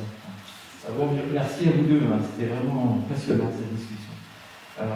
J'aimerais peut-être juste revenir sur et peut-être pour continuer sur le commentaire qui vient d'être fait, concernant votre méthode qui est un habile mélange entre hasard et contrôle. Comment est-ce que vous stabilisez les formes dans le cadre d'une appart, par exemple? À quel moment vous vous dites, voilà, le séquençage, qu'on a vu qui est quand même, il n'y a pas de partition, mais c'est vrai qu'il y a quand même un document à la fin qui indique très précisément comment les séquences s'organisent. Donc à quel moment vous décidez que le séquençage est bon? Et puis aussi peut-être, est-ce que par la suite ce séquençage peut être modifié? Et dans le cadre d'une appart, est-ce qu'il en existe plusieurs formes? Oui, il y a un moment où ça me paraît clair qu'il faut arrêter, que c'est ça, que ça raconte suffisamment de choses que je voulais dire, peut-être comment dire, pas de la façon dont je voulais le raconter, mais elles sont là. Et je trouve ça me surprend, quoi. Et du coup, je vais le garder comme ça. Et par contre, une fois que la chose est faite, après, si quelqu'un d'autre veut monter le spectacle, par exemple, avec la même musique et la même partition, je lui fais complètement confiance. C'est-à-dire qu'il faut le laisser complètement libre de trouver sa liberté à lui à l'intérieur de ça, quoi. Il faut, un petit peu comme font les compositeurs avec l'opéra, par exemple. C'est-à-dire qu'une fois que Verdi a fait sa première version, disons, il la laisse après, il y a eu... Bon, voilà. Mais je pense qu'il faut laisser les gens... Je ne mets pas d'indication, par exemple, d'indications scéniques ou des choses comme ça, je laisse complètement... Et il y a eu des spectacles, par exemple, Machination, que j'ai vus à à Rotterdam, où c'était l'inverse de mon dispositif à moi. C'est-à-dire les 4 filles étaient complètement aux 4 coins de la salle, le public au milieu du public l'ordinateur. Au lieu d'être donc tout était à l'envers, quoi. Voilà. Et ça fonctionnait. Donc voilà. Parce qu'ils ont trouvé leur loi à eux, quoi. Mais ça ne changeait pas l'ordre des séquences. Non. Non, parce que là, il y a une partition complète, comme on dit. Intégrale. En revanche, toi, ça t'est arrivé de modifier un petit peu l'intérieur d'un spectacle en le reprenant, en le faisant bouger. Quand j'étais plus jeune, j'ai fait une chose qui était très dure pour les interprètes. Il fallait qu'ils aient les nerfs solides, parce que on avait fait, il va y avoir une vingtaine de séquences, 25 séquences, quelque chose comme ça. On l'avait fait sur scène et tout. Et j'avais fait une espèce de jeu de cartes et que j'ai changé tout le temps pour faire des successions de séquences différentes, pour voir laquelle était plus dynamisante. Donc ça donnait des idées et tout ça. Finalement, ça nous a amené à quelque chose qu'on n'aurait pas pu imaginer nous-mêmes. Et on s'est aperçu que finalement, le spectacle marcherait mieux si on commençait à la moitié du spectacle et que la première partie était la deuxième, finalement. Donc, on a fait ça aussi. Donc, c'est pour la mémoire des gens qui jouaient, c'était infernal. Mais finalement, tout le monde était content parce qu'on a trouvé quelque chose ensemble qui nous ressemblait à ce moment-là. Ces énumérations, on a fait comme ça. Donc, le scribe était là-dedans. Mais pour ça, il faut une équipe complètement partante, quoi. C'est-à-dire, c'est comme un équipage de bateau, quoi. Voilà. On est là, on essaye. Voilà.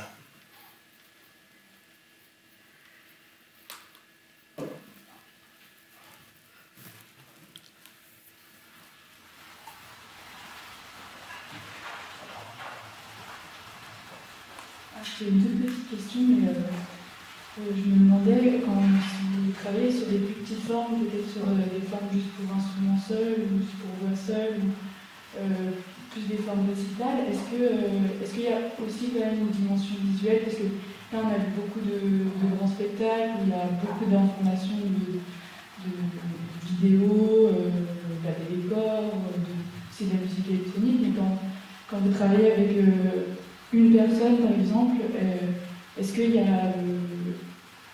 quand même une dimension visuelle enfin, je ne sais pas trop comment poser cette question, mais qui se dégage du récital ou de cette forme-là? Est-ce que, du coup, la forme, elle essaye de sortir du cadre formel du récital classique du travail d'étude? Je ne sais pas. Oui. Il faut pour moi, il faut que l'image, ce qu'on voit en fait, ait une fonction, quoi, par rapport au son, par rapport à ce qu'on attend. C'est-à-dire que, par exemple, si c'est une pièce vocale que quelqu'un chante, il a sa façon de chanter la pièce, sa présence aussi. Il a sûrement des choses que je vois parce que je suis spectateur, le premier spectateur, disons, pendant la répétition, donc je peux lui dire des choses que lui, il ne sait pas. Et là, c'est un travail intime qui s'est fait c'est un peu accoucher quelqu'un, quoi. C'est ça qui se passe. Et finalement, ajouter quelque chose là-dessus, c'est un peu violer tout ça. Donc il faut y aller tout doucement pour savoir pourquoi, quelle est la fonction de quelque chose qu'on ajoute, finalement. Et c'est toujours le problème par exemple, quand on ajoute de la vidéo, il faudrait savoir pourquoi il y a de la vidéo. Est-ce que c'est pour agrandir un détail qu'on ne voit pas à l'œil nu, ou est-ce que ça peut aller de là à une forme beaucoup plus complexe, etc. Mais il faudrait qu'il y ait une fonction de ça. Mais moi, je préfère les choses simples sont toujours les plus proches, quoi. Le travail réel qui se passe entre l'interprète et celui qui a écrit, quoi, en fait. Je ne sais pas si je réponds à la question. En fait, je pose cette question parce que moi-même, je suis aussi chanteuse, Oui. et une élève de médecine. Oui, oui. Mais je suis aussi au Beaux-Arts, et donc je me pose beaucoup cette question de comment transcrire ce que moi je peux faire dans des dessins, quelque chose comme ça, à travers un récital ou quelque chose de sonore. Donc voilà, ça m'intéresse juste d'avoir votre avis, mais voilà. Non, mais je comprends, mais ça pose aussi la question qui est beaucoup plus générale, c'est de faire confiance à la musique finalement. C'est-à-dire par exemple, ça regarde beaucoup les metteurs en scène d'opéra, qui souvent ne font pas confiance à la musique et qui ajoutent des choses pour faire moderne, parce qu'il faut pas confiance à ce qu'ils montent Mozart, mais il ne faut pas confiance finalement, parce que tout est écrit dedans. Il suffit de l'écouter et d'aller dans le bon sens, d'aller dans son sens, parce qu'il vous amène. Ouais. Il a pensé. Au lieu de ça, ils ajoutent des couches, des choses à voir, des choses comme s'il fallait distraire le spectateur, parce que la musique ne serait pas suffisamment intéressante, ou trop vieille, ou trop, je sais pas quoi, ou l'histoire n'est pas intéressante non plus. Donc au lieu d'essayer de voir à l'intérieur de l'histoire, comme on l'a montré, ils ajoutent bon. Je pense qu'il faut enlever ça. Il faut aller vers la musique, être très modeste et aller vraiment vers la musique et écouter les choses sans ajouter, quoi, sans s'excuser de chanter une chose, quoi. On en est là, hein, c'est comme si les gens s'excusaient de chanter du Mozart, alors du coup il y a quelqu'un qui passe à bicyclette en même temps, il y a un truc, tu vois, je veux dire, mise en scène un peu comme ça. Oui, mais si par exemple, si elle dessine en chantant et que tout le monde regarde le dessin. Moi j'ai un ami chinois, Wen Deqing, qui a fait une pièce pour calligraphe et hautbois. Lui, il calligraphie sur une grande feuille verticale, comme ça, tranquillement, dans une durée qui sait être à peu près celle de la pièce de hautbois qu'il a écrite. Il y a deux personnes qui sont côte à côte, c'est ça la pièce. Ça, par exemple, c'est un autre type de relation que trahir la musique avec un surcroît de... Voilà, c'est une fonction. Là, il y a une fonction. Et c'est une action graphique, oui, en quelque sorte, mais qui n'est pas scénique en réalité, enfin, qui le devient peut-être. Oui, mais c'est conçu comme un duo, quoi. C'est conçu comme un duo, voilà. Par exemple, les récitations ne le sont pas. Mais est-ce qu'on pourrait imaginer une façon de les prendre, ou de prendre n'importe quelle autre pièce, qui ferait place à une action autre à côté, par exemple? Il faut qu'elle soit juste, quoi. Il faut trouver l'action juste à ce moment-là. Est-ce que tu l'exclus par principe?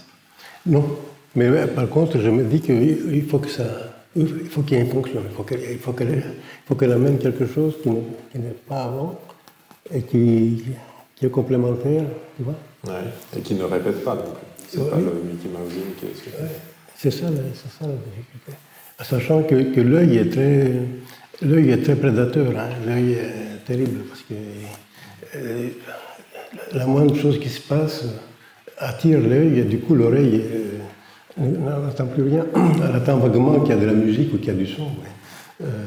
Donc il faut faire très attention à ce qu'on voit, parce que c'est pas du tout égal, quoi. L'oreille est très passive. Donc,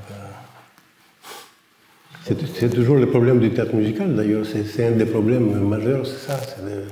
C'est d'équilibrer entre la vision et l'écoute. L'écoute est toujours en dessous, quoi.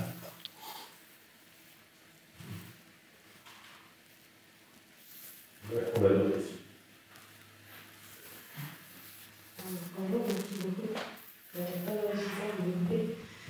Et j'ai une petite question d'abord.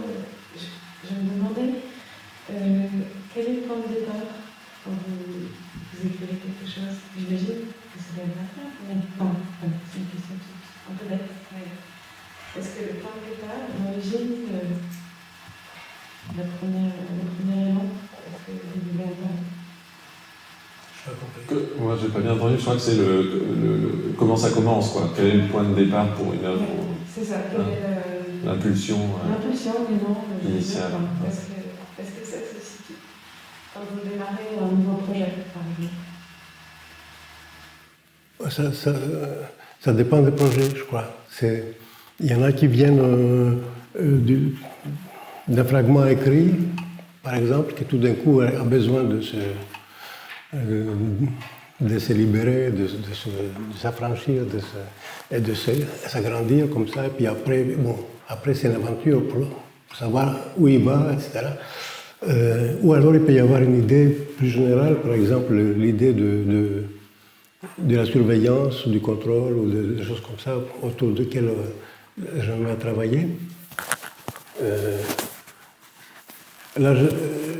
Par exemple, là, je suis en train de finir une pièce qui s'appelle Migrant, qui est sur le migrant, en fait, et qui est partie très bizarrement parce que c'était une pièce que je devais faire avec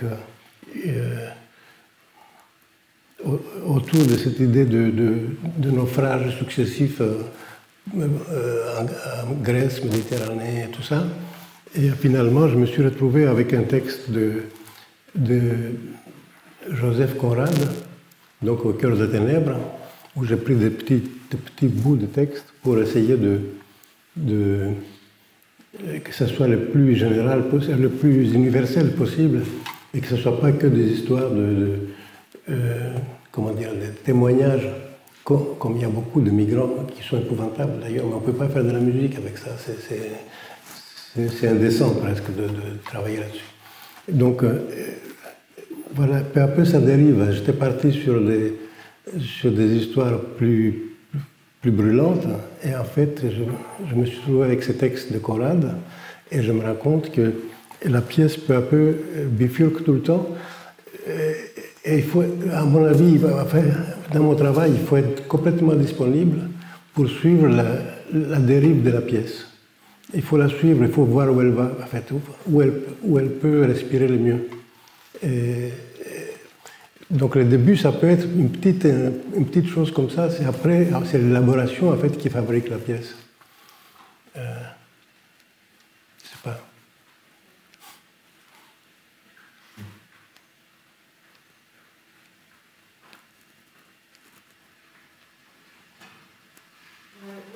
C'était plus pour rebondir sur ce que Céleste disait, de savoir si on mettait l'image sur les partitions, quand on les interprétait. En fait, ce qui se passe en tant que chanteur, c'est qu'on se retrouve avec des phonèmes, qui donc pour la plupart sont pour certains soit des bouts de mots. À la fonction des années, c'est français, puis après avec les années, ça vient d'anglais, de l'allemand, etc. Donc on a l'évolution des cultures. Et puis parfois, ce sont que des prétextes, ce que j'appelle des prétextes faciles, comme pour la percussion, sur du bois, sur du cuivre, sur du plastique, sur de la peau, etc. Et que le danger que je vois moi sur le fait d'associer une mise en scène, entre guillemets, à des pièces qui n'ont pas été faites pour ça, c'est de raconter une histoire alors que quelque part il n'y a pas d'histoire. Sinon, celle que le public, chaque personne du public, chaque spectateur va se faire lui-même. Et c'est extrêmement important de faire entendre que ce qu'on dit en tant que chanteur, c'est qu'il n'y a justement pas d'histoire. Il n'y en a pas, il y en a une. Et que cette ambivalence-là, elle est extrêmement importante. Et il y a une deuxième chose qui est, parce que tu parlais des arts, etc., et en fait, il y a aussi une question de curseur de temps en tant qu'interprète qui n'est absolument pas la même, de temps et de satisfaction, je dirais quelque part en tant qu'interprète, qui n'est absolument pas la même selon qu'on interprète, selon qu'on déchiffre, c'est-à-dire une partition classique, et selon qu'on ne peut pas déchiffrer, quand il y en a des méthodes de déchiffrage, qu'on ne peut pas déchiffrer dans la musique d'aujourd'hui et dans la musique particulièrement. Et que ce curseur, on va dire, de satisfaction qui est très loin, qui est très de satisfaction soi-même, de se dire ça y est, j'ai réussi, il est très très loin dans cette musique-là, et que donc ce temps, il faut absolument arriver à se donner ce temps de se dire, pour l'instant j'avance dans ça, je ne sais pas où je vais. Et il y a tout un moment de l'interprète, il faut accepter ce temps de se dire, je ne sais pas où je vais, je ne sais pas où ça m'amène. Et le danger de mettre une image, c'est de se dire, peut-être que l'image elle est vue, mais en fait l'image elle n'aide pas. C'est le son qui va nous aider, et c'est le son de ces mots, l'injonction de ces mots, qui va en nous créer finalement des images et donc une interprétation. Et finalement, l'interprétation sera l'image de ce qu'on pourrait céduler. On essaie d'attendre. Oui, il faut le temps, il faut le temps de, comme pour moi, il faut le temps de comprendre où ça va, comprendre la pièce. Il faut du temps, c'est vrai. Je me posais une question, parce que vous parliez d'équilibre entre vision et écoute tout à l'heure, et je me demandais, puisque vous avez beaucoup travaillé avec des dispositifs très lourds, je me demandais comment est-ce que vous trouvez un équilibre, enfin, comment est-ce que votre son ne se retrouve pas aligné avec les dispositifs, et comment est-ce qu'on ne tombe pas un peu dans du gadget pour gadget, enfin, comment est-ce qu'on trouve justement cet équilibre entre vision et écoute, entre dispositifs et son? À cause du masque, je ne peux pas bien. Pardon. Pas de souci. En fait, je me demandais comment vous trouvez un équilibre entre les dispositifs très lourds avec lesquels vous avez travaillé et vos sons. Enfin, parce que vous parliez d'équilibre entre vision et écoute. Et ça m'intéresse, comment est-ce que le son ne se retrouve pas aliéné par le dispositif, comment est-ce qu'on ne tombe pas dans du gadget pour du gadget, comment est-ce qu'on trouve cet équilibre-là. Voilà. Oui, ça dépend des pièces. Hein. Mais en gros, c'est toujours le problème que même une image, une très belle image qui raconte beaucoup de choses, par exemple, si elle arrive avec un son qui est là de la séquence précédente, par exemple, et qui est toujours là, si ce son-là ne peut pas supporter cette image, parce qu'il n'est pas de nature à la supporter, il ne faut pas mixer les deux choses à la fois. Donc il y a des lois qui se font peu à peu comme ça, c'est-à-dire qu'on se dit, on se prive de certaines choses, parce que sinon, comment dire, le son perd de son existence même, complètement. Donc on voit une très belle image, et puis on attend vaguement qu'il y a du son, quoi. Donc ça, j'essaye toujours d'arriver à équilibrer les choses en me disant, si quelqu'un qui ne connaît pas du tout le spectacle arrive et qui attend ça, c'est sûr qu'il attend, mais il voit surtout. Et donc il y a un équilibre à trouver, quoi. C'est un petit peu comme dans un orchestre, entre l'équilibre à trouver entre le cuivre qui est fortissimo et l'instrument à cordes. Donc il faut balancer, il faut faire une balance. Mais même dans la structure de la pièce, je pense. Et pour ce qui est du dispositif, là j'avais un mot. Vous parlez de Luna Park, c'est ça? Vous parlez de ce spectacle-là? Ou en général? Je parle de toutes les scénographies, tout type Funking Things, ce genre de gros dispositifs assez lourds avec beaucoup de techniques, etc. C'est ça. Pour moi, c'était une découverte un peu. Donc j'étais un peu comme c'était comme des pots de confiture, quoi. C'était nouveau. J'ai essayé de garder. Au début, il y a beaucoup de choses parce que à l'IRCAM et puis les techniciens et tous les amis du son et de l'image, tout ça, ils vous proposent des choses en disant on peut faire ci, on peut faire ça. Donc j'ai essayé d'enlever beaucoup de choses et garder juste ce qui pourrait me faire une palette pour raconter ce que je voulais raconter, en fait. Et j'ai trouvé que le trop plein de technologies marchait bien avec le sujet, en fait. Parce que le sujet, c'était ça. C'était le trop plein de technologies, finalement. Ce qui m'a donné maintenant envie de complètement revenir à la prochaine chose que je vais faire sur scène, ce sera une chose beaucoup plus simple, finalement, avec des gens, pas un morceau comme on les voit là, mais des vrais corps qui sont là, et peut-être qu'il y aura des choses La seule chose qu'on verra, c'est des choses en animation, comme ça, des vidéos sans personnage vraiment, mais dessinées. Et donc, je pense que pour le moment, en tout cas, j'ai fini avec cette super technologie comme ça. Donc, je ne sais pas si je réponds, c'était ça la question.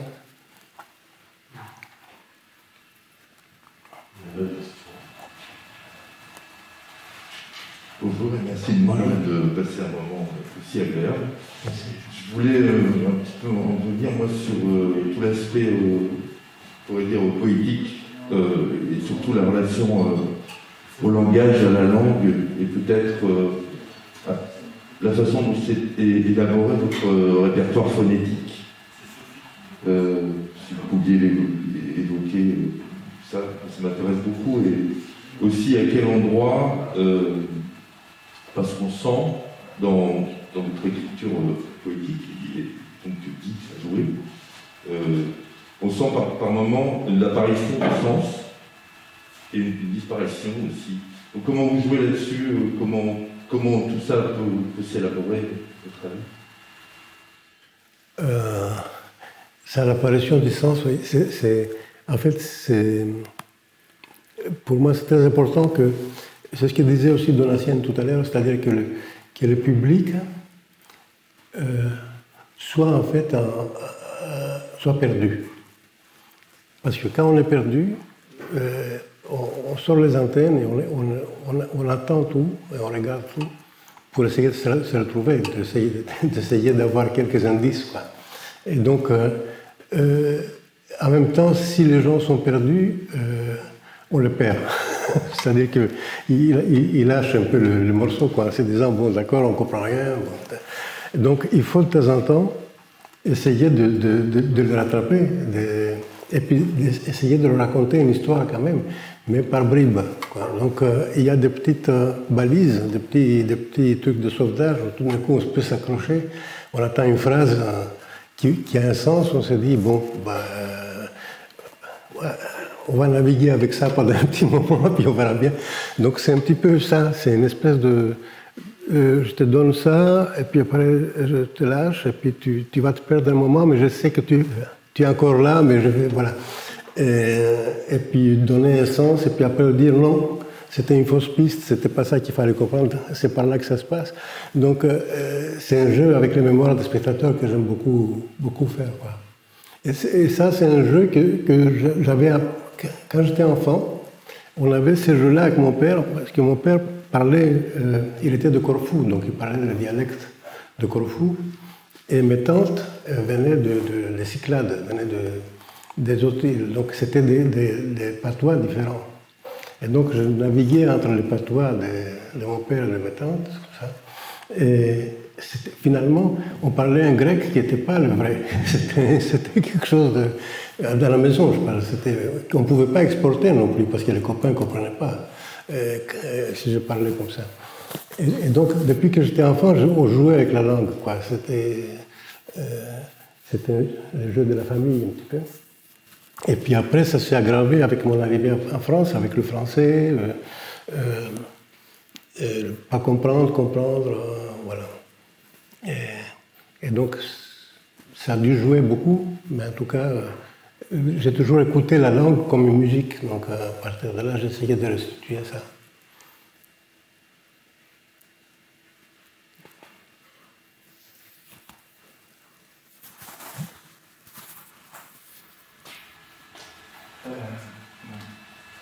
Bonjour.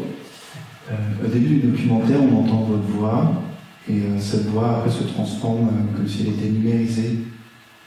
La voix dit, la voix off dit que vous vous intéressez à synthétiser la voix humaine pour alors la rendre synthétique, alors qu'on sait que depuis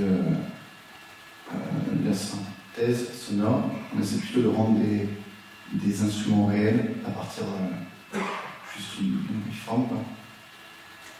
Et voilà, je voulais savoir pourquoi vous vous intéressez à rendre synthétique une voix humaine, alors que la tendance va plutôt à faire l'inverse. Ah oui, en fait, c'était une cellule à l'ELCAM qui travaillait là-dessus, qui travaille toujours d'ailleurs, je pense. Et quand je suis arrivé pour commencer à travailler sur la pièce, ils m'ont dit on va vous montrer ce qu'on fait, quoi, parce qu'ils avaient fait des choses assez incroyables, parce qu'ils avaient des voix synthétiques qui arrivaient presque à avoir des couleurs, de sentiments. Ils arrivaient à donner de la voix. Bon. Et moi, c'était des choses qui me... Plus c'était proche de l'homme, plus moins ça m'intéressait, quoi. Disons, ce qui m'intéressait, c'était de voir... C'est un peu comme les automates, hein, quoi. C'est de voir que tout d'un coup, c'est humain, mais sinon, non, c'est pas humain. Mais c'est par moment... Je trouve que la poésie vient de là, en fait. Et donc... je travaillais avec eux et puis on a essayé de... Par exemple, il y a un passage dans le spectacle où la voix est un peu ivre, quoi. C'est comme si quelqu'un qui avait beaucoup bu, qui n'arrive plus à articuler. C'est des choses comme ça qui m'intéressaient plus que la synthèse pure, quoi. Je ne sais pas si j'ai répondu. Si. Moi, j'avais une petite question en rapport avec ce que Nicolas disait aussi au début, par les grilles de matrice qui semblaient en fait provenir de la partition écrite. Ce qu'ont souligné aussi Denis et Donatienne. En fait, j'ai l'impression que vous laissez quand même beaucoup de liberté à un moment, peut-être dans les moments de préparation.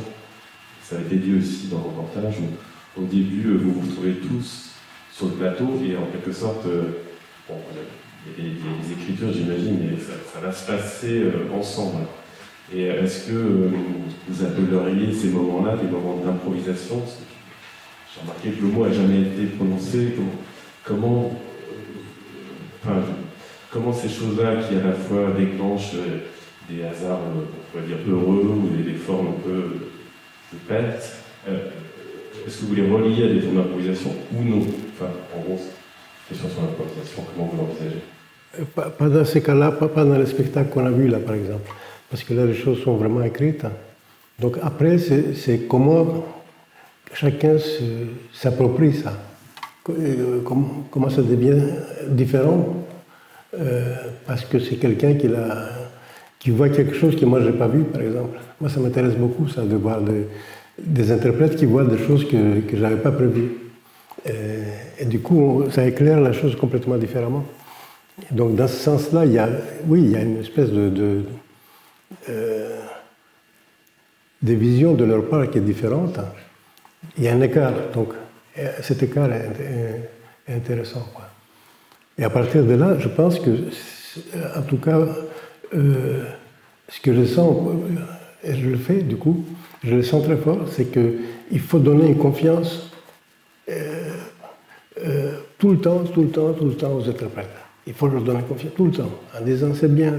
Il faut jamais fermer parce que c'est tellement compliqué. C'est comme un accouchement en fait. C'est une façon qui ça vient. Il faut surtout pas, même si c'est pas bien. Des fois ça part mal, je le sens. Que ce soit des percussionnistes, que ce soit des pianistes, je sens que c'est pas ça. Mais c'est une étape. Donc et ils trouvent eux-mêmes, hein, parce qu'on le voit qu'ils peuvent le trouver. Donc il faut le laisser arriver, quoi. Mais il faut du temps pour ça. C'est ce que je disais, c'est ce que disait Donatien tout à l'heure. Il faut beaucoup de temps pour absorber tout ça, quoi. En fait, c'est normal. Il faut digérer.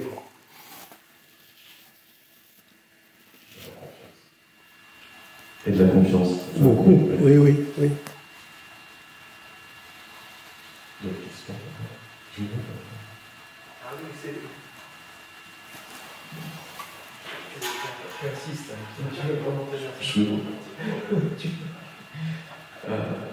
Oui, qu'est-ce que je voulais demander déjà? C'était par rapport à la poésie sonore. Peut-être pour reprendre par rapport à la question juste avant, celle qui avait posée par monsieur. C'est vrai que j'aimerais bien tenter peut-être de définir votre rapport à la poésie sonore, enfin peut-être que vous n'en avez aucun, mais ça m'étonnerait. J'ai l'impression que ce rapport entre phonème, voix, chant définit quand même une lignée particulière. C'est vrai que si je pense à quelques références que moi j'ai en tête, de la Sonateux, peut-être jusqu'à Bernard Haitink plus récemment. Je trouve que vous avez une voix très singulière là-dedans. Comment est-ce que vous envisagez la chose? Est-ce que vous-même, vous êtes un lecteur polysonant, ça ne veut rien dire ça, mais est-ce que c'est en tout cas un domaine qui vous intéresse et qui nourrit votre pratique? Et quel avis vous avez du tout sur cette... J'ai l'impression que vous le voyez évidemment plutôt du côté de la musique, et moi je vois une lignée là très, très particulière, très singulière. Oui, moi c'est pas de la poésie en fait, c'est tout. C'est de la musique donc. Mais à l'époque j'avais beaucoup écouté Heitzig et puis Henri Chopin aussi, qui était... C'était surprenant. Quand je suis arrivé à Paris, j'écoutais ça, c'était super. Ouais. Mais c'est pas eux, c'est vraiment de la poésie, quoi. Moi, c'est presque le contraire.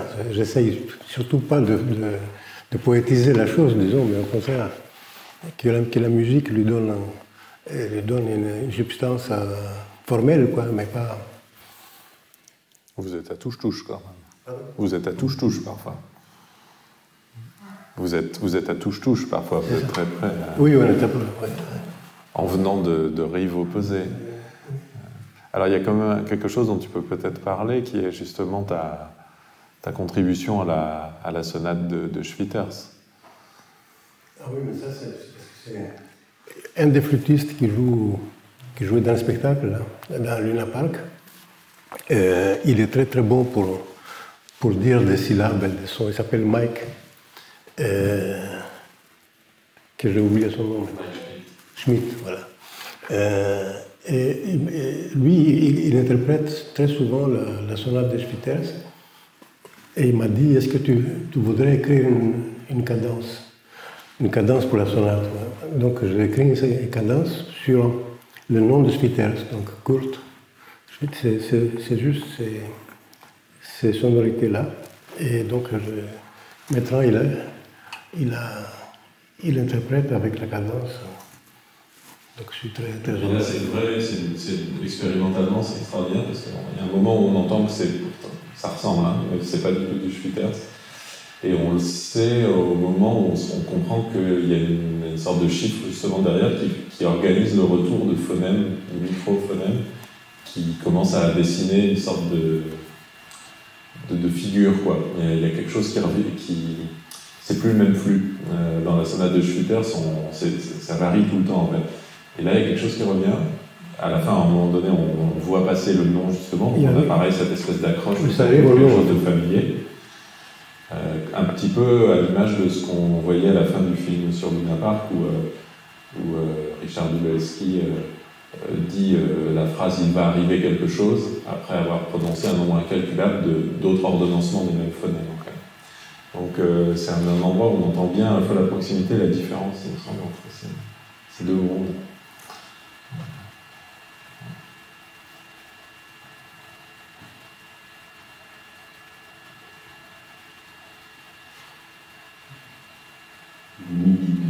Ça va être du temps.